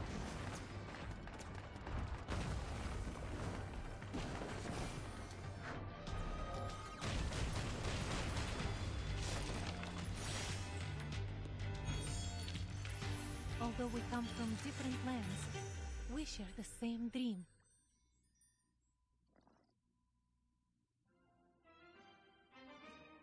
Stand down, both of you. Their heated debate continues without any concern for the jailer's warning. You've never listened. I pity your followers. To be led by such a reckless megalomaniac. Do you even think about the consequences of your actions? We fought hard to earn the freedom to discuss literature under their watch. Your impulsive ego threatens to destroy everything we've built here. Spare me the lecture, Octavia. We don't need permission to do as we please. You're just another puppet of power, kneeling to the eyes behind those glass walls. They've trained you to believe it was your own decision, to be good and conform. Who could have done a better job? When I look at you, all I see is a sheep, docile and obedient, just the way the tower wants. What kind of work could someone like you create? Literature isn't defended by those lounging in cozy rooms, scribbling to soothing music. Have you looked in a mirror, idealist? You've become a pathetic windmill-tilting fool, a monster tearing down everything around you. A beast of prey, you mean? Naturally, a sheep would be appalled by the mere thought of such a creature. A fearful sheep caught in a vine, confusing the blade that would set it free with the jaws of a lion. Such a master of metaphor. But I beg you, learn to distinguish right from wrong, fantasy from reality. Only then can you truly lead our people toward what's right. Distinguish right from wrong. Don't make me laugh. Is that the limit of your vision? You...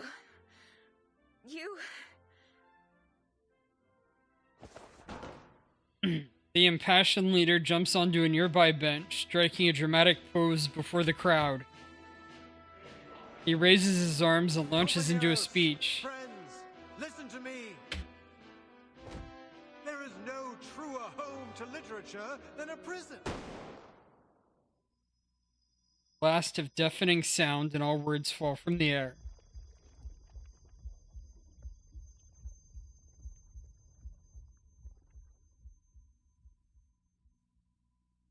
The idealist's expression freezes. His hands search down. An ominous shade of crimson seeps out. No! The horrified Arcana stumbles back, screaming. Who did this? Hands behind your head and drop to your knees. All of you, now! This is your last warning. The prisoners show no reaction to the jailer's final ultimatum. They stare at the idealist, unmoving. Idealist, you're bleeding. It's in your chest. As his life drains away, the idealist appears unsurprised. He simply turns his gaze toward Recoleta. You must. Yes. Idealist? Unfinished words dissolve into silence as the prison itself begins to tremble. The entire exhibition hall twists and contorts, its surroundings warping beyond comprehension, as if dissolving and expanding freely. What's going on? The kaleidoscope? Oh my, we're in a Satoshi Kon story after all. The hall is still. Time seems frozen in place until someone utters the first words. Was he shot? Where did the blade come from? Miss Jailer and you ladies over there, come give me a hand. We need to get him to the physician. Her words ignite the first spark. Did you do this, Octavia? You couldn't face the burning truth of his words, so you pierced his very heart instead.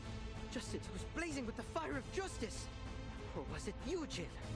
Did you intend to crush the voice of poetry beneath your wheel of power? It has to be one of you, devils in disguise, beasts in human skin. Can't you see? I had nothing to do with this. I'm as innocent as any of you. I've been trying to keep order here, to protect everyone. And now you blame me? Don't listen to her! The idealist made it very clear! She's trying to get us punished for her own gain! You're a murderer, Octavia! The prisoner's fury erupts. In the chaos, Senator blocks an arcane skill that pierces the air. This is mad. You're accusing me without proof. It wasn't me. This is getting out of hand. I suggest you ladies leave now. No, wait. It all happened too fast. What happened to the idealist? Is he all right? I didn't even get a chance to ask about Aleph. As the tide of people surges around them, the line between life and death blurs beyond recognition. I agree with the jailer. Timekeeper, Miss Recoleta, let's get out of here.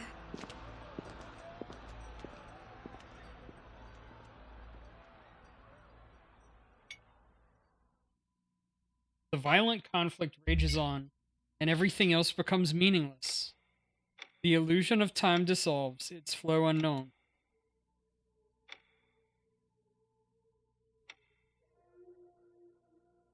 Under the garden's influence, the frenzy of prisoners begins to resemble an unreadable chaotic epic. At this moment, an unidentifiable figure enters their midst, though no one takes notice. The newcomer scrutinizes the motionless corpse. His vitals are gone. At last, some peace and quiet. Well, for a liar and a thief like him, there's hardly a better end than this. He reaches into the idealist's coat, pulls out a die. It is an artifact marked by patterns, veiled in smoke, an object seemingly not meant to exist in this world. A 20-sided die known only through an omniscient perspective. And now, it is stained in an utterly corrupted blackness. Just as I thought. You had it all along.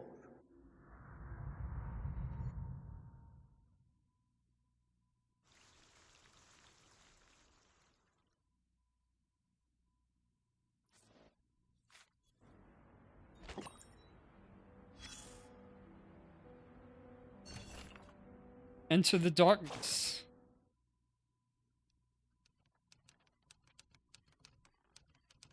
Up to this point, I have participated firsthand in several sessions of La Sociedad de Poetas de las Americas.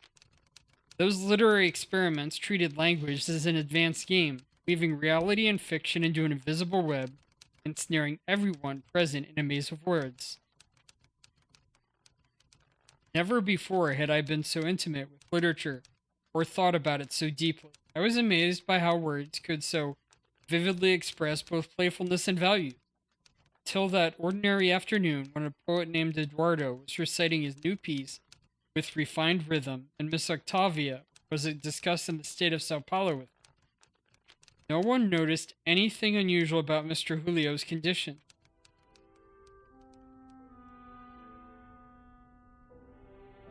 Just like you wrote in Tin Soldiers of Sao Paulo.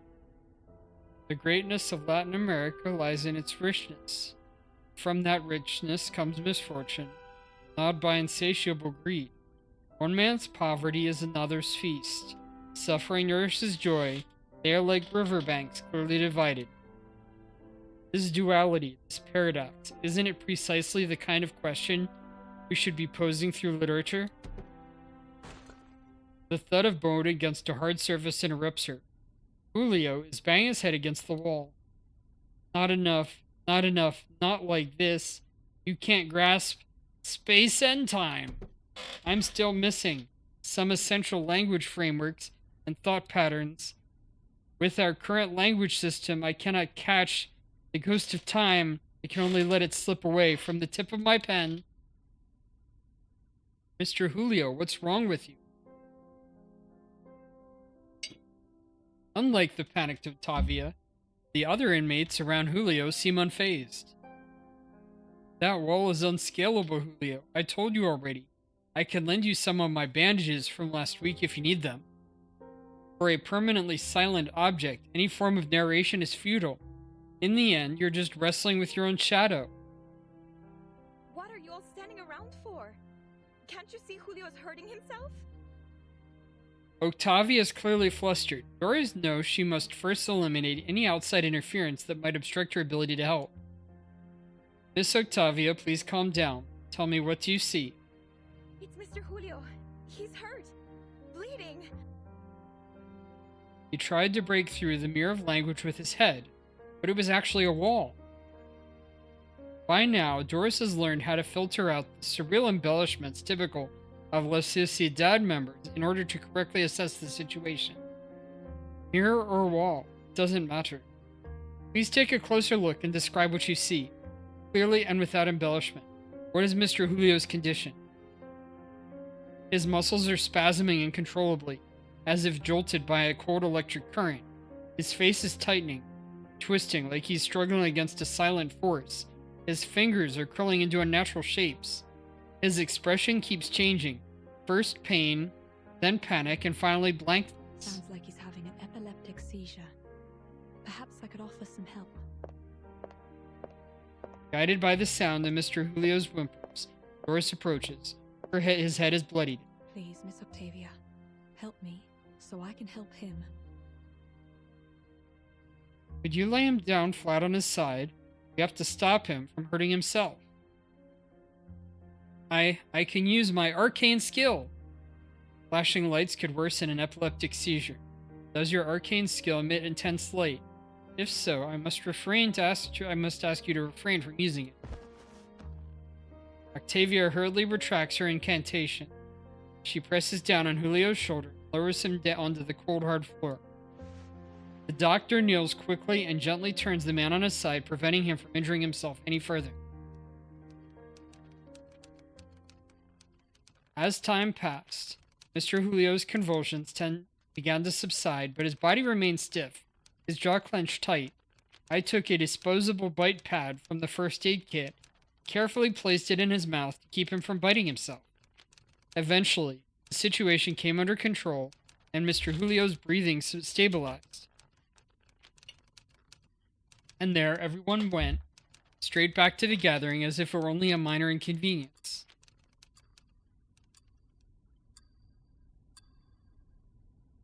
Thank you for your help, Mrs. Erd. The doctor responds with a silent smile. You seem experienced. Was it a major part of your responsibilities in Sao Paulo? Yes, saving others is my profession. Writing is my hobby. In my home, I am first and foremost a doctor. Miss Erd, you have my utmost admiration. As a doctor, as a writer, and even more as a person beyond any social categorization. You, a doctor who actually lived in the favelas, pointed the barrel at yourself before wielding your words as a weapon. Compared to you, I've achieved nothing of substance. All I do is wave ideals around, as if that's enough. Miss Octavia, I am simply a writer who follows her curiosity. I'm afraid I'm not qualified to provide you with any concrete advice. Nor am I as great as you say. You're well prepared for your vision and ambition, for modesty is such an essential part of writing, and you've just demonstrated a skillful use of introspection. Thank you for your kind words. I'd like to return to my room and think for a while. See you tomorrow.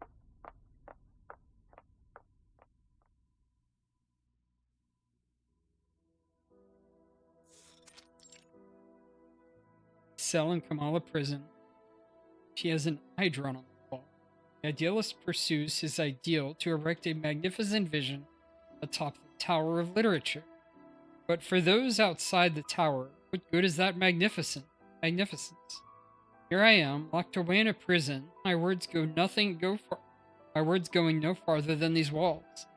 I even only have my life because of my wretched father. It was foolish to think that ideas alone could ease people's pain. Maybe we're no different from the heretics who were burned at the stake in the Middle Ages.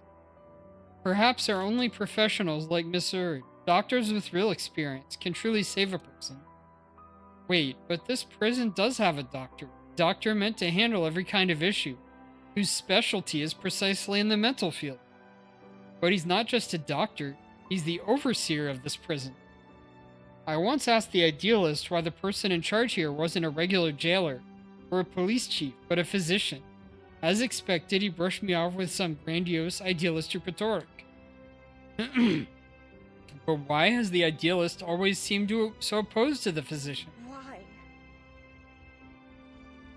Why can't patients like Mr. Julio, who are clearly suffering, be sent to him? Puzzles on top of puzzles. Questions after questions. My head. Her sigh echoes through the circular building, and it is soon answered by a chorus of other sigh. I can't do this anymore.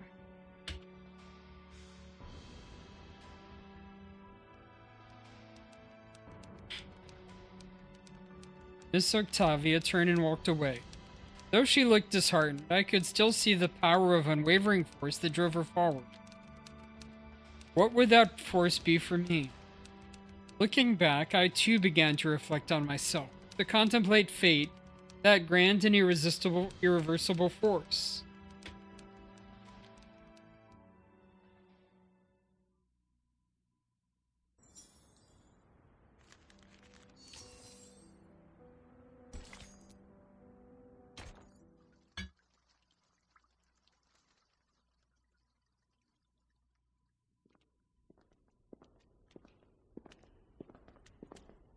Ladies, I must apologize for what happened back there. We were caught off guard. There has never been a commotion of that scale before. I must report this to the physician. Don't worry, Miss Jailer. We made it out in one piece. Thank you for your understanding. Ordinarily, I would arrange to escort you to a safer location, but I'm afraid at this hour you'll have missed the last train. And the roads are icy at night. Hearing this, Recoleta exchanges a quick but meaningful expression with her companions. Vernon, we can't leave like this. We appreciate your kind consideration, Miss Jailer. But we still have some unfinished business here. I see. I'll arrange a clean room in a safer section for you. We'll do our best to ensure your safety tonight.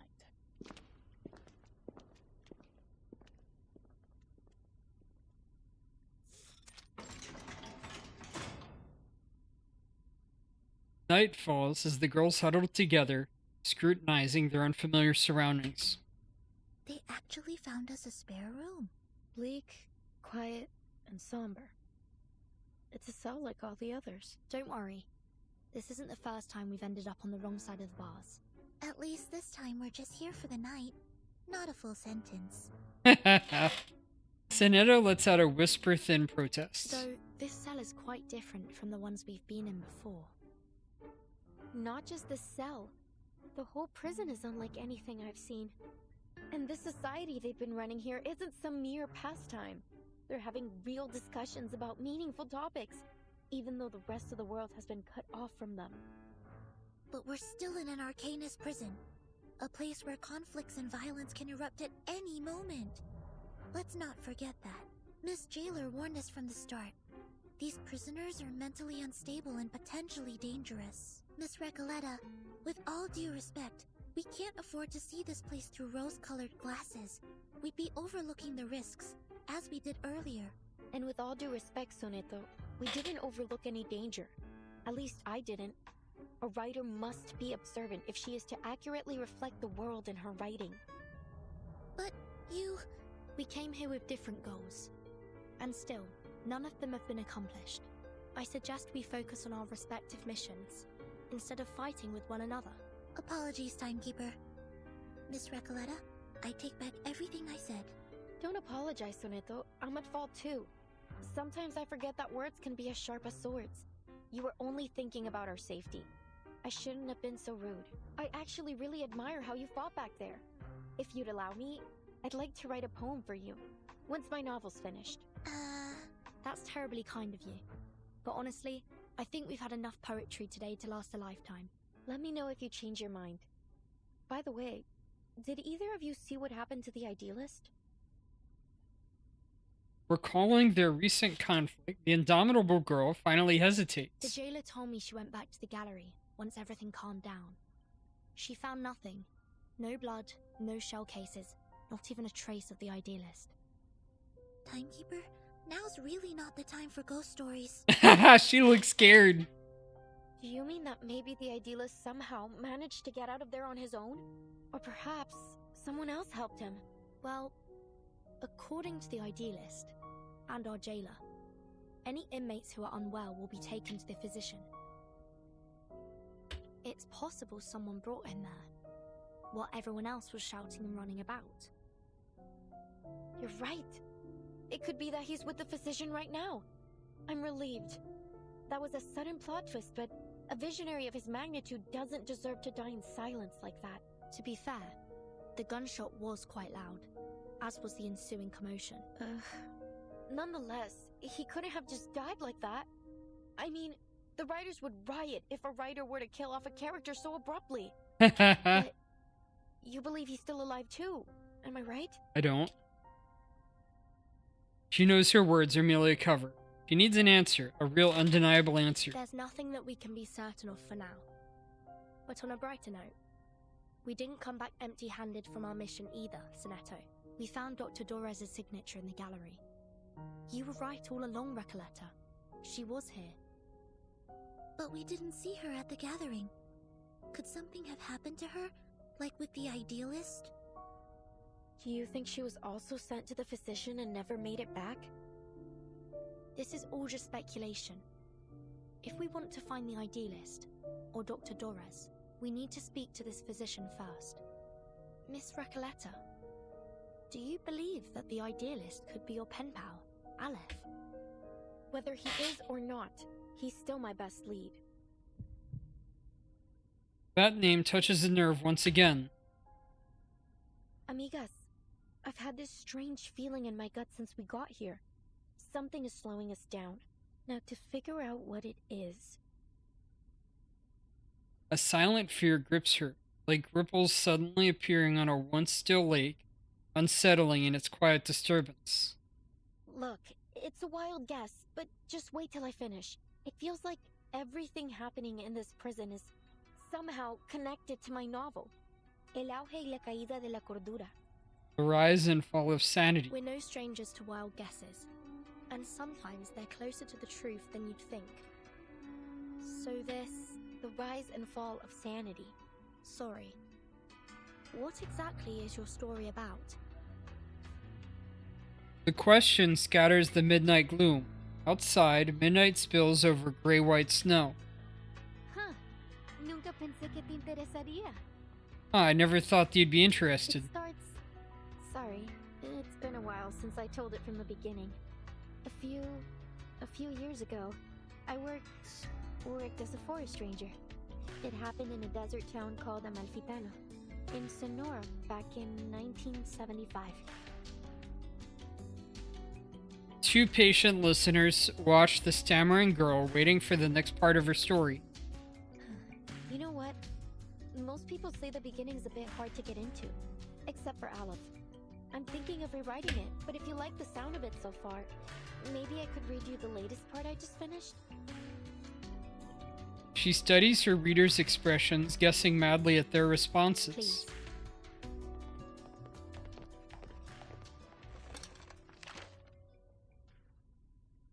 Todo empezó con los datos de frecuencia de las cintas. It all started with the frequency data from the tapes.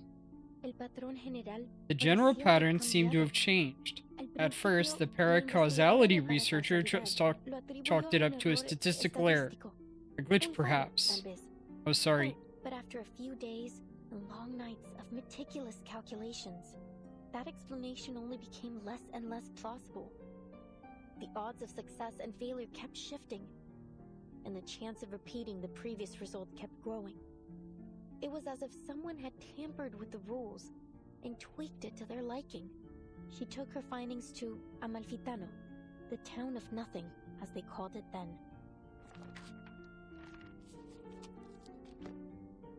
Near the old looms, she met a blind weaver who spoke softly of an old tale. I heard a strange rustling at dawn, like a die rolling along a wooden floor. Then the morning light dimmed and died.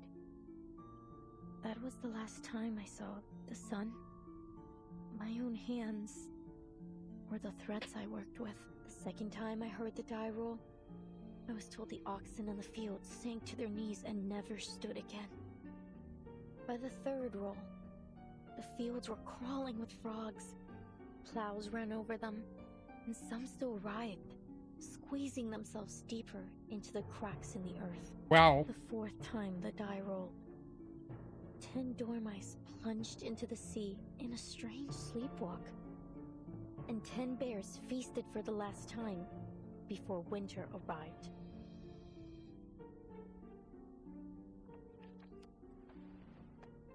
The final roll of the die was cast in a cage during a duel.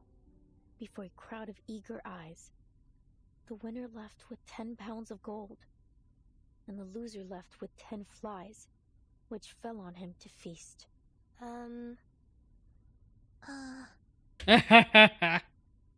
The quiet spreads through the cell like a rolling tide. Is that all? Seems like it. Well, there's more, but I haven't quite figured those parts out yet. Any thoughts? Anything. I can take it. Please, I really need some feedback.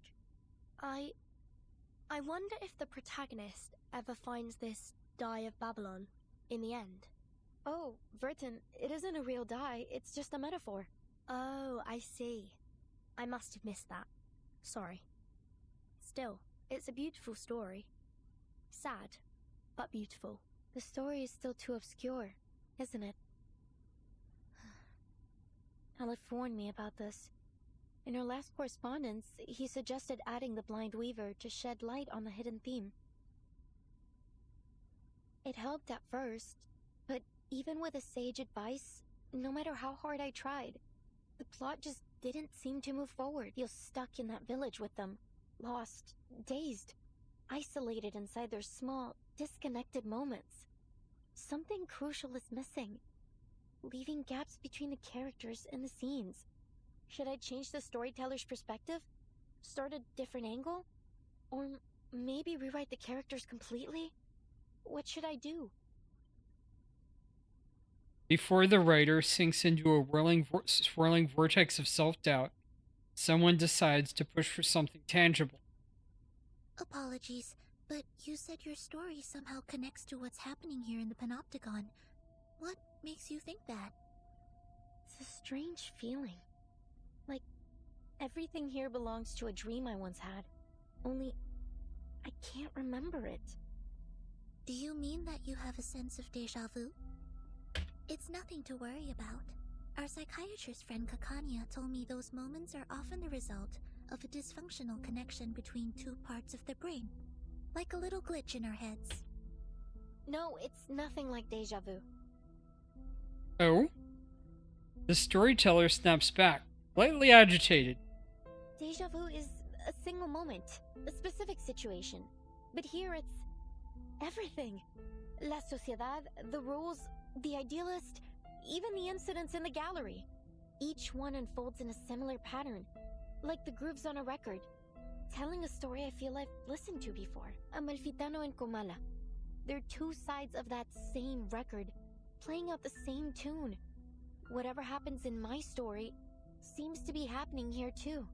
I had that feeling when I met you as well, Miss Verton. At first I thought it was only an interesting coincidence. You're much like the first character in my story. A traveler with a suitcase. Oh? The girl rambles on, desperately relating to her characters. But then I realized, the doctor, your Dores, she's like the Blind Weaver, who lost her sight to the die despite having always been faithful to it. And the jailer, she's the bank clerk who assisted the corporation in taking over the town in order to escape her past.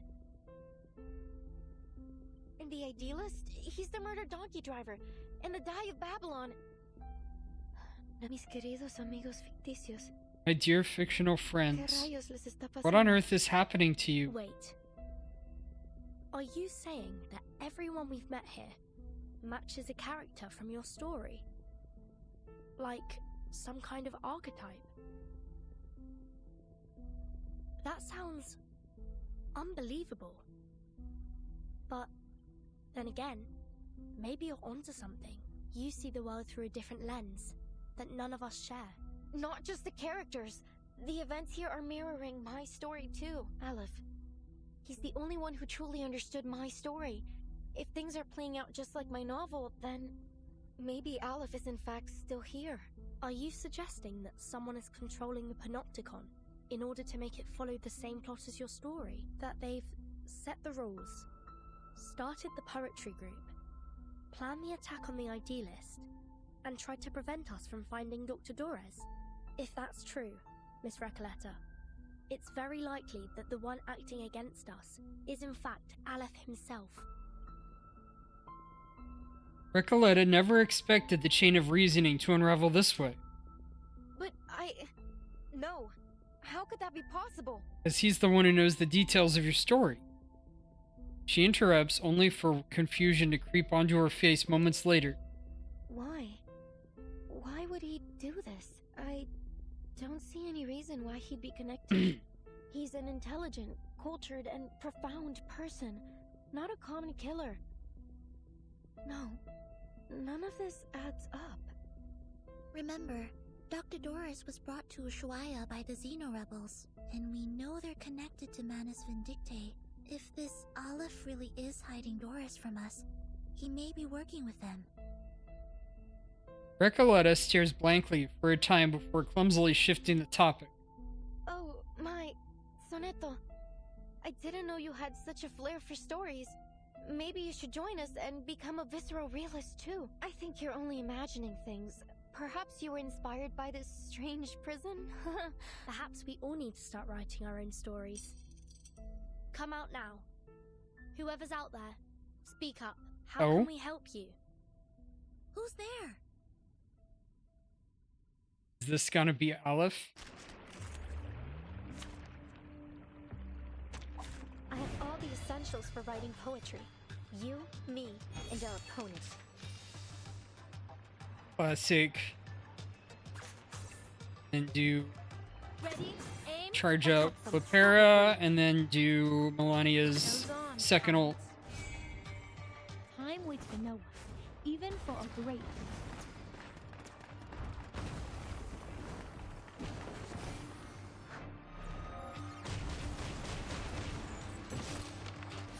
He's dead. It dissipates. Stay put. This'll hurt longer than this. Time waits for no one, And even for a great. second launch.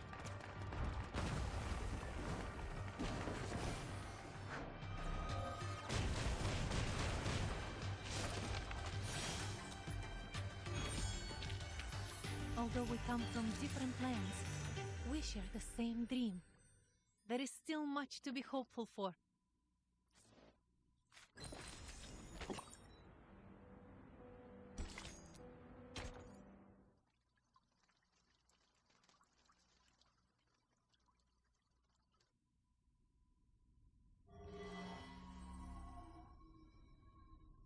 Easy, easy. It's me, Garcia. We met at the gallery earlier. Please, I come in peace. Recoleta pays no mind to the young man's explanations. Her focus holds on to the woman beside him. It's you, Octavia! The murderer herself! No, she's not. Calm yourself, Miss Recoleta. The jailer has already confirmed that she wasn't the one to fire at the idealist. The shot came from somewhere else in the room. Recoleta bites her lip, giving up a little space to the intruders. Miss Octavia, what brings you here at this hour? I come here out of goodwill. Believe me, I didn't want any bloodshed either. I understand you just arrived today. There's something you need to know about the inmates here. Their visitor's expression is weary and low. We're outcasts, rejected by society and literature, and our privileges are limited within these walls. But before I started my own literature group, I struck a deal with the Panopticon authorities. If we cooperate and stay out of trouble, they'd leave us be. We could discuss literature freely and openly in Comala. Such a thing may seem trivial to you, but this is of immense importance to us. Oh, there's no happier thing in this world than discussing literature. No one should ever put limits on it. You're right, Recoleta. But we're prisoners here. There are certain rules we have to follow, except the idealist didn't see it our way. He refused to compromise, believing that the long poem and his so-called ism could break us free from the cage of the ever-watchful eye. Perhaps he was right. You might have achieved more if you'd listened to him. After all, visceral realism keeps us connected to who we are. You have to believe in the truth of visceral realism, because out there, beyond these walls, many of us still do. And what has it changed? Garcia, you're the latest inmate here. Tell us, 3 months ago, before they arrested you and took you here, what has the visceral realism movement accomplished out there? Beside them, Garcia, who had been patiently leaning against the railing, produces a metallic vibration on its gates, a rough paper roll between his lips. At first, it was revolutionary. Young poets joined in droves. We held gatherings. And the literary world seemed alive again. I was just a kid when the leading poets left the city. Everyone thought it was only temporary. But they didn't come back. And nothing has happened since. No one says it. But we all know. Visceral realism died in 1977. No, not for me. It's not dead as long as people still believe in it. I believe in it. Octavia ignores the childish remark. She knows that conviction can be as fragile as a spider's web. Belief, faith, what is this obsession with the true self?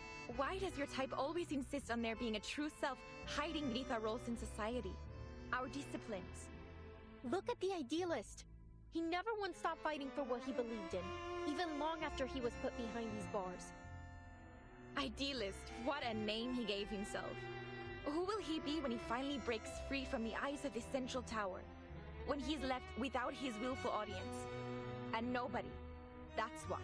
And that is a truth even he is terrified of. Miss Octavia, I hope you've come with something more important to share than just some criticism of the idealist. You're right. I have an important message for you. Dr. Torres. I heard you were looking for her. The woman from the Sao Paulo Veterans Residence. She used to write under the name Erd, didn't she? Yes, that's right. Do you know her? You're the first person I've met here to speak plainly about her. Do you know where she might be? We crossed paths, but only briefly. I'm not sure where she's gone. Maybe the authorities know. However, she left this with me. I think you'll need it more than I do. Octavia hands over her personal folder. Before they might open it, she has already turned to leave. We have other matters to attend to. I'll leave you to your business. Garcia, shall we? Their visitors leave in haste, their faces and expressions obscured by the night's shadows. The Foundation's investigators open the worn manuscript folder with caution. The physician told me the horrifying truth about the Panopticon of Kamala and the power behind it. Manus Vindictae. By becoming the Panopticon's sole patron, they seized control of the resources and the allocation system, turning this place into a living hell. I suspect that the physician, the current highest authority here, is responsible for this situation. I discovered that the inmates were put through brutal training, even when they were too sick to carry out their tasks. They also forced pure-blood Arcanist inmates to wear their masks, effectively turning them into murmuring puppets. Just as we suspected. Manus Vindictae is orchestrating everything. No wonder we didn't find them in the city. They've been hiding here all along. No one would have thought to come looking for them here. They snap the folder shut. A familiar signature seen on the forward page of Utu magazine, and the receipt found in Sao Paulo's heartfelt home. But why would Miss Octavia bring this to us? What's in it for her? Do you think she's trying to mislead us, Timekeeper? Maybe. But the handwriting in that notebook is most certainly Erd's. If she's leading us astray on purpose, why? Miss Recoleta, what do you think? Could she be Aleph? Nope. Not a chance. Haven't you seen how she denies everything beautiful in the world? Aleph would never be so biased. No. Aleph is like a mirror. He reflects both light and shadow. But Octavia, maybe she hasn't looked at the shadow within for a long time. I know that look on her face. It's the look of a writer. I've seen so many like her during my trip. The faces of a lost, struggling generation.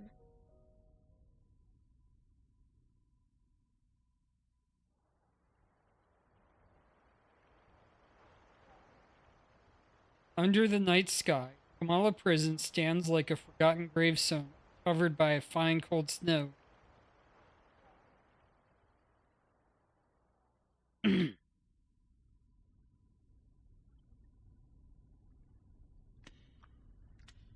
In a room repurposed from a prison cell, 3 girls in search of someone share an absurd, bizarre tale. Meanwhile, at the entrance of the central watchtower, a jaguar knocks on a secure door. Dr. Merlin, I'm here to report on today's events. Come in.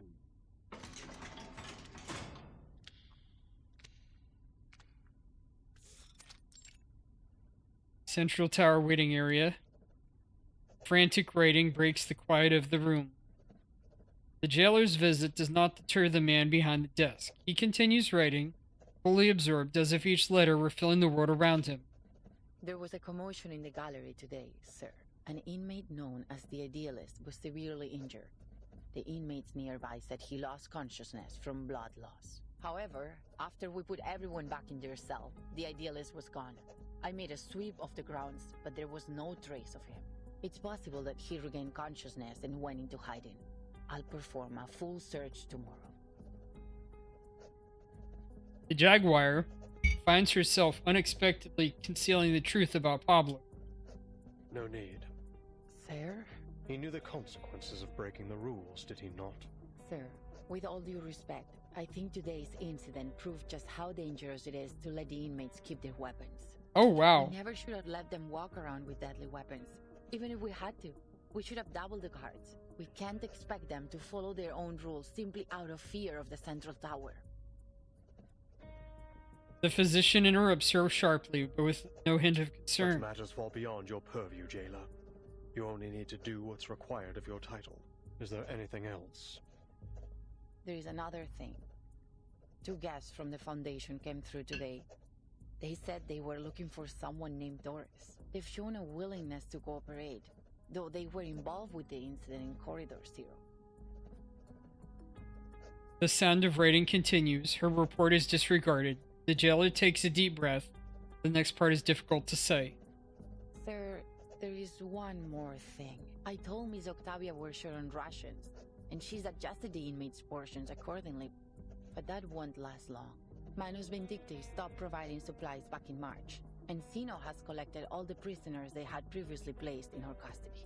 I just wonder why they have so suddenly withdrawn from Ushuaia and brought all the prisoners with them. I also noticed that we haven't received any orders from the government since Warden Tartuffe was transferred. In fact, we haven't had any communication with them at all. Sir, in frank terms, we're facing down a serious shortage of medicine, food, and basic supplies. At this rate, the Panopticon will soon be unable to operate. Wow. Where will our inmates go then? The man before her says nothing for a long time, his pen still flickering over the page. Can we ask the Foundation for help? They've sent their people here. Maybe they're interested in the Panopticon? I could arrange a meeting if you like. You're unusually talkative today. The man finally stops writing and looks up. Pardon, sir? That's fascinating, you know. You've become so much more concerned about this place and its inmates than when you first started. You are now dictated by your title. I didn't mean to overstep. I'm sorry. You can go now. I have a great deal of work to do. Oh, and one more thing. He beckons the jailer back before she leaves. Make sure this month's Kamala Congress is held according to schedule. Schedule? Oh man. Yes, sir. The jaguar disappears beyond the door, metallic footsteps fading into the distance. Only then does the physician allow his suppressed frustration to surface. How many times have I warned you about this? The Idealist has to go. He's nothing but trouble for us. You're too soft on him, Aleph. Look at the mess he has us in now. Calm down. He's a rabble-rousing thief, a self-destructive maniac. a snake in the grass. He even stole the Tave Kamala from me. He's nearly ruined everything we've worked for. The man angrily raises the once lost and now found die. In the dim room, it flickers with a comforting glow. It's only a die, Merlin. It does nothing more than a die can do. You were there today. You saw what he did. He managed to change the panopticon with this die, even if only for a second. He'll ruin my work, Aleph. He's a slave to his passion. His head is filled with impulsive thoughts. I don't trust him. We can't trust him. I've done everything you've asked. Now it's time to do your part. Aleph responds with indifference to the physician's frustration, continuing his writing without pause. Time's ticking down. I can't afford any further mistakes. No one can be permitted to stop my experiment in the Panopticon. I'll prove it to them. That we have found the path to the ultimate answer. Wow. Finally got the reveal. At least a little bit about what's going on. Another break.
All right, we're back. We're back.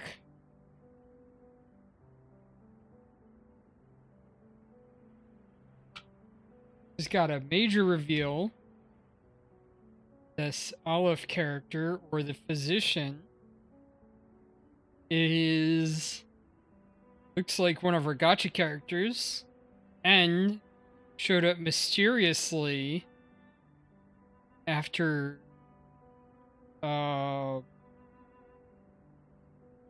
the idealist died, and maybe was the one to shoot him.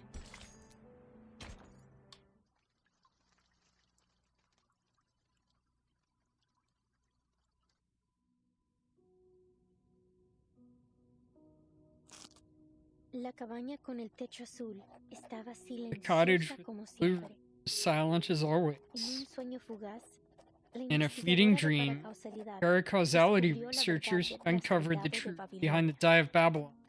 Examinó She cuidadosamente carefully los observed, patrones examined ocultos, hidden patterns, como un much like an astuto astute astrólogo astrologer rastrea los movimientos tracks de the las movement of the estrellas. stars. Lo que pueda parecer What may seem errores like o errors or accidentes accident no doesn't niega negate las the verdades verities del of destino. identity, Por el destiny. contrario, On the afirman su contrary, they existencia. affirm its very Solo existence. pregúntale al gran Just Heráclito. ask the great Heraclitus. En un universo In no an observado, unobserved universe, the el Die of techo de Babylon Babilonia spins in gira perpetuity, perpetuamente, dictating the fate of dictando el all in destino de time todos, that en is un both tiempo que es definitely tanto long and infinitamente infinitely largo short. como infinitamente corto. Mira, cerró Look, los ojos. she closed her eyes, she Respetaba la respected the aleatoriedad randomness de of los numbers and números y el destiny. destino. She respected the Respetaba el Die's juicio del judgment. dado. De lo contrario, Otherwise, she would have sumisamente en los huecos del tiempo, acquiescently lost y herself vagaría in the para gaps of siempre como un time and fantasma wandered en el forever olvido. as a ghost in oblivion.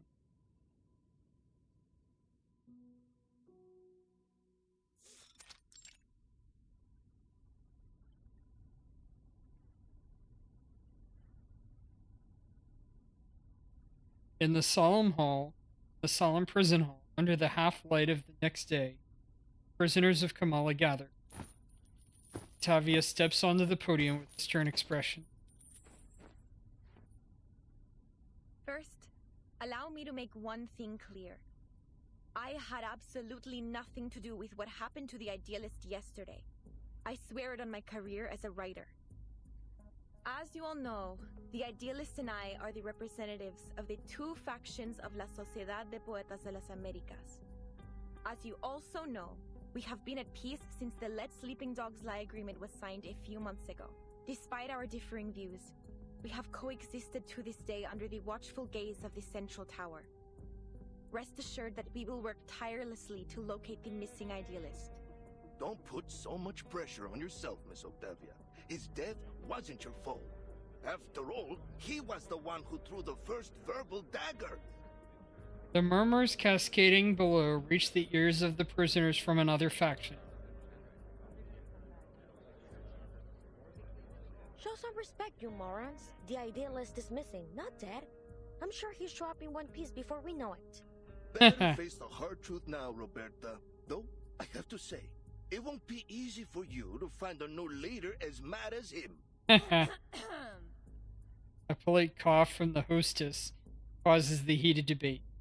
Please, everyone, quiet down. According to the agreement, today's Congress should have been chaired by the Idealist. Since he is still missing, I will be acting on his... Pardon my lateness. Go ahead. I'm ready to moderate. Unfamiliar footsteps break the regular pattern of events. The jailer leads her prisoners to the entrance of the prison hall. Miss Vert, I looked over the incarceration and visitor records from the past 6 months. There was no mention of anyone named Doris. Then it seems only the physician knows the whereabouts of Dr. Dorez. Miss Jailer, we need to meet with the physician. It's important. Listen, you really shouldn't take the inmates' ramblings too seriously. Considering the identity of the person before her, the jailer softens her tone. But if it's as critical as you say, I'll make another request later. That said, I'm afraid the meeting won't happen for at least a few days. Understood.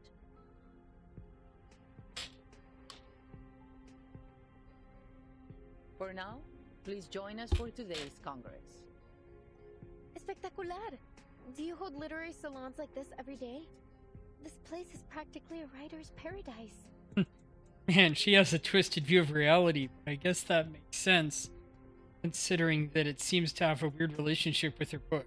So, you're the host of the salon, Octavia? I say we set aside our differences and have a titillating literary discussion. You've come at the right time. You may serve as witnesses for the Congress alongside the jailer, like a citizen's jury in a court. Your suggestion aligns with the congressional rules. Very well. Huh? Congress? Witnesses? Isn't this a salon? Which topic are we discussing? Literary theories? Schools? Principles? Languages? Oh, narrative perspectives? None of those. Tavia lowers her head, giving her questioner a long and deep look. This Congress is about the randomness of fate, Miss Recoleta. Randomness of fate? As she sinks into confusion and bewilderment, the jailer's voice rises into a triumphant introduction. Dear visitors from the Foundation, allow me to introduce the Kamala Congress. What happened yesterday was merely a brief anomaly. In the Panopticon, spontaneous order among the inmates is the norm, and the Kamala Congress serves as its truest reflection. Spontaneous order? Yes. Through the Congress, the inmates assign and distribute medication, communal duties, and rest periods. They are entirely self-regulated. Her tone is filled with pride. I hereby announce the commencement of the 7th Kamala Congress.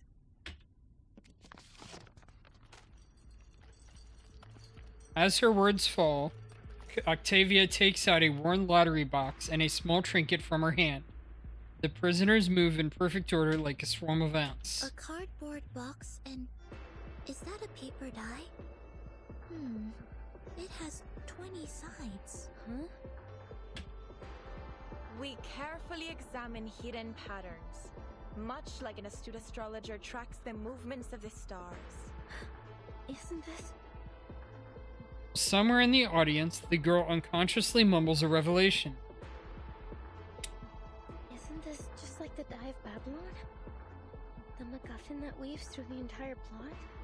The infinite symbiote of fate? And the symbol that compresses time into a shriveled circle?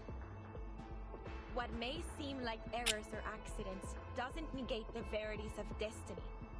On the contrary, they affirm its very existence. Just ask the great Heraclito. In an unobserved universe, the die spins in perpetuity. Dictating the fate of all in time that is both infinitely long and infinitely short?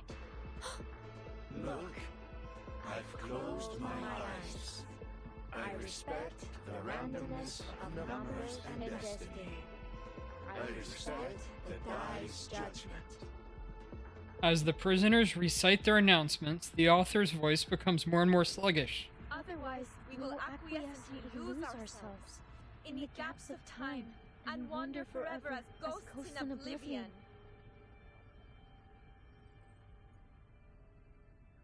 I don't understand what's going on. Oh, but the irony that I probably have more idea what's going on than anyone here. Miss Recoleta, this is all in your novel, isn't it? I'm afraid Nice. so. The recitations, the references to an astrologer and Heraclito, they couldn't possibly be just a coincidence. Then, could it be? Will they look to the die to dictate their fate? The girl's audible shock does not affect the proceedings on stage. The Congress continues. I shall perform the first roll. Its result will determine the subsequent roll order for this Congress. The hostess tosses the 20-sided die into the cardboard box and begins shaking it rhythmically. The result is 5. This check complies with the prerequisite conditions of the ruling of the die, and the standard roll order has been established. Inmate Jose, please come forth. You are the first in the initiative order. Therefore, fate's judgment shall fall upon you before all else. Me? Okay.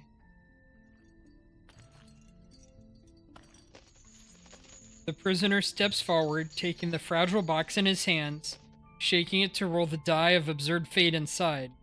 The die stops, and just like that, a simple number decides his fate. 17! It's 17! Ah, what a wonderful number! 17! Like an oasis in an endless desert.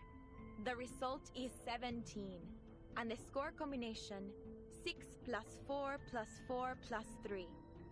According to the ruling of the die, he shall receive 60 risperidone tablets, 40 clozapine tablets, and 40 diazepam tablets. Additionally, he will assume the role of cultural manager of the Comala Congress. Okay. Before he takes office, inmate Jose must clean the first restroom for the next 7 days. Wonderful! I'll gladly clean the toilet.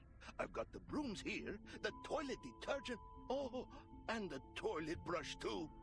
I have been waiting for this opportunity. As cultural manager, I will speak with every inmate and complete the Comala memoir, finally capturing the moments when literary sparks ignite and explode. Got a notification. Don't know. Next is inmate Eduardo. Please come forth. The man in question is a nervous man.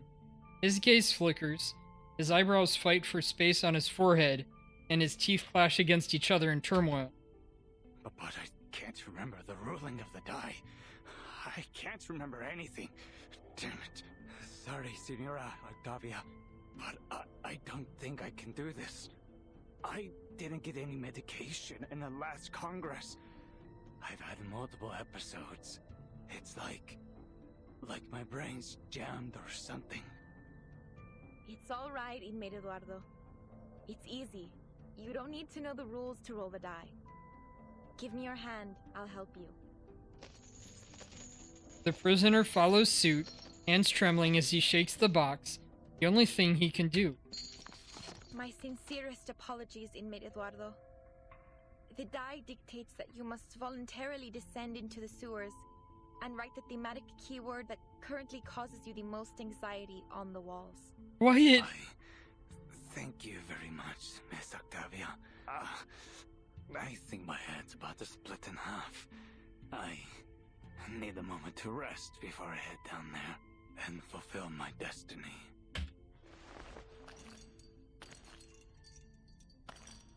Clutching his head, the prisoner leaves, his steps heavy, his hands empty, but his brow finally falling at ease.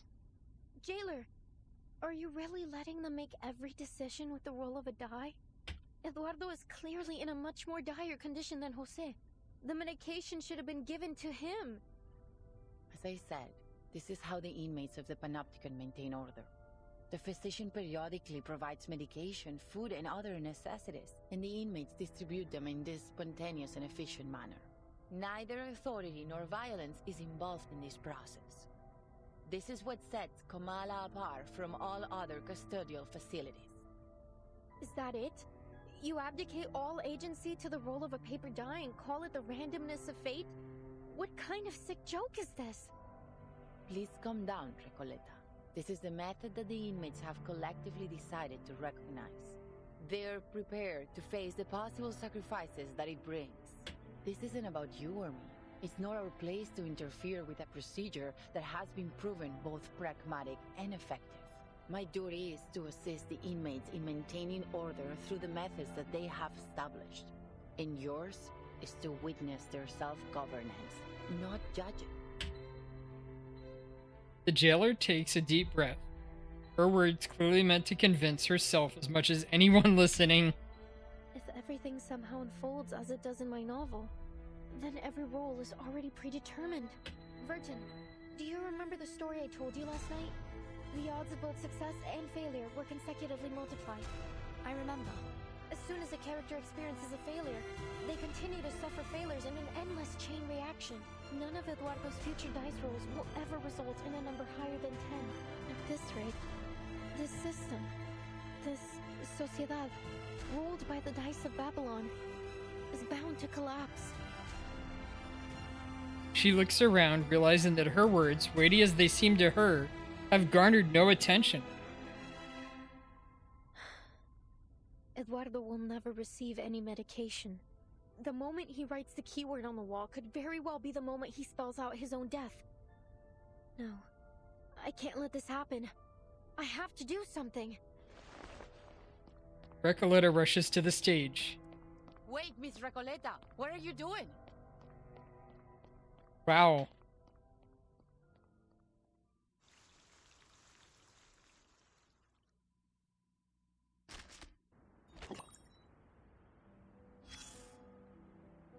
Alright. Got at least one more, maybe two.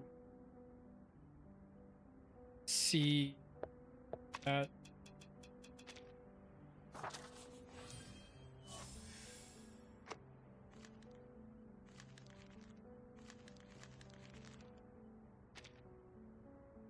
This one.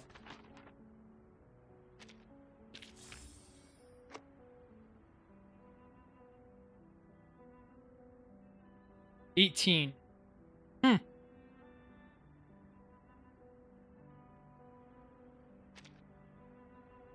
Well, that's about a good time to stop right now then, actually.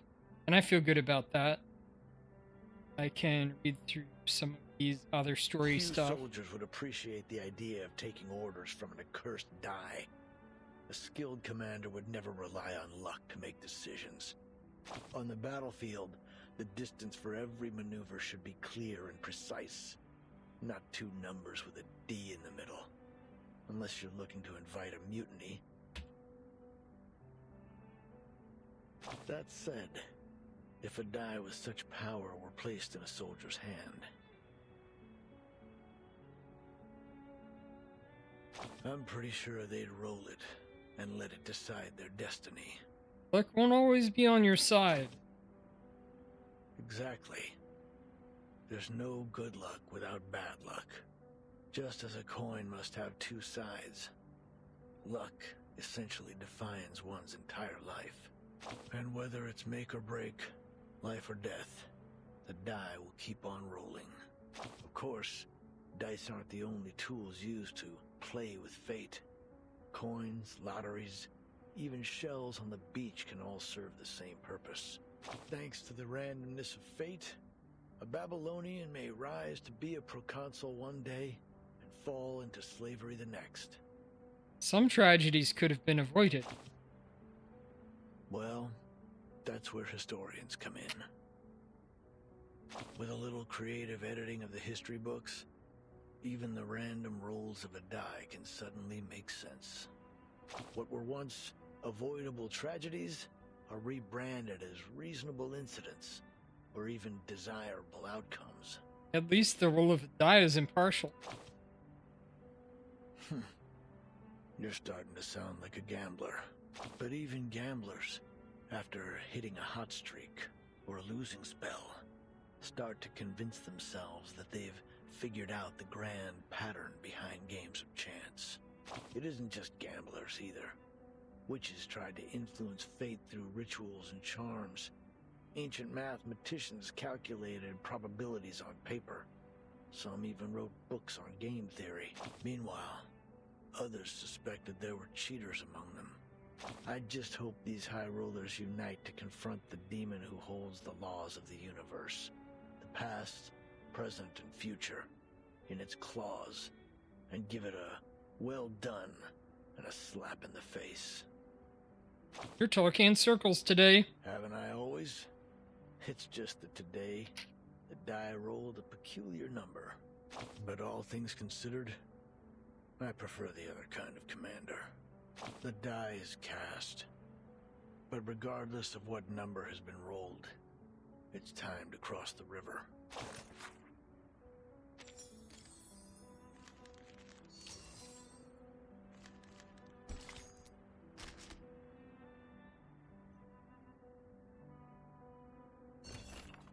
The transformation of quantity into quality is the greatest realization of the method of exhaustion. Check entry. Treatments. Entry 303. December 1st. Numbers 704 to 733. Each person is uniformly allocated 1 dose of chlorpromazine and 1 dose of thalidomide. December 3rd. Each person is uniformly allocated 3 doses of chlorpromazine and 3 doses of thalidomide. That's numbers 704 to 710, 712 to 730, and 732 to 733. So it's the same range of numbers, but there's a few breaks. December 7th. Numbers 706 to 708, 712 to 717, 722 to 730, and 732. Each person is uniformly allocated 6 doses of chlorpromazine and 11 doses of Veronal. And Veronal is capitalized for some reason. Alright. Back off. The weather today And is too normal. On such a wonderful day, I can't sniff out any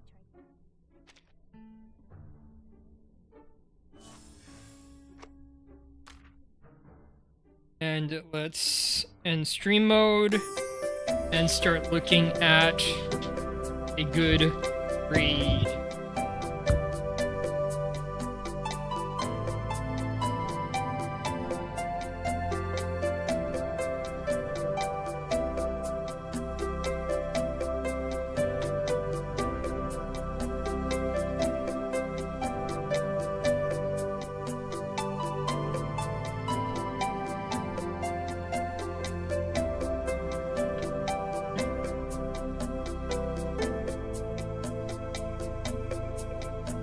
Good. Berries up.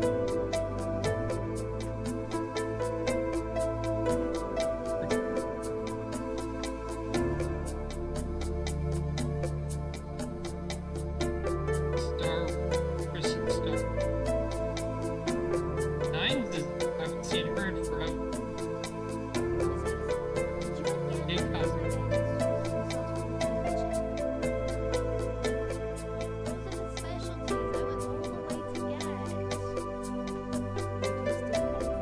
Well, let's see about rating 9. I haven't seen her in forever.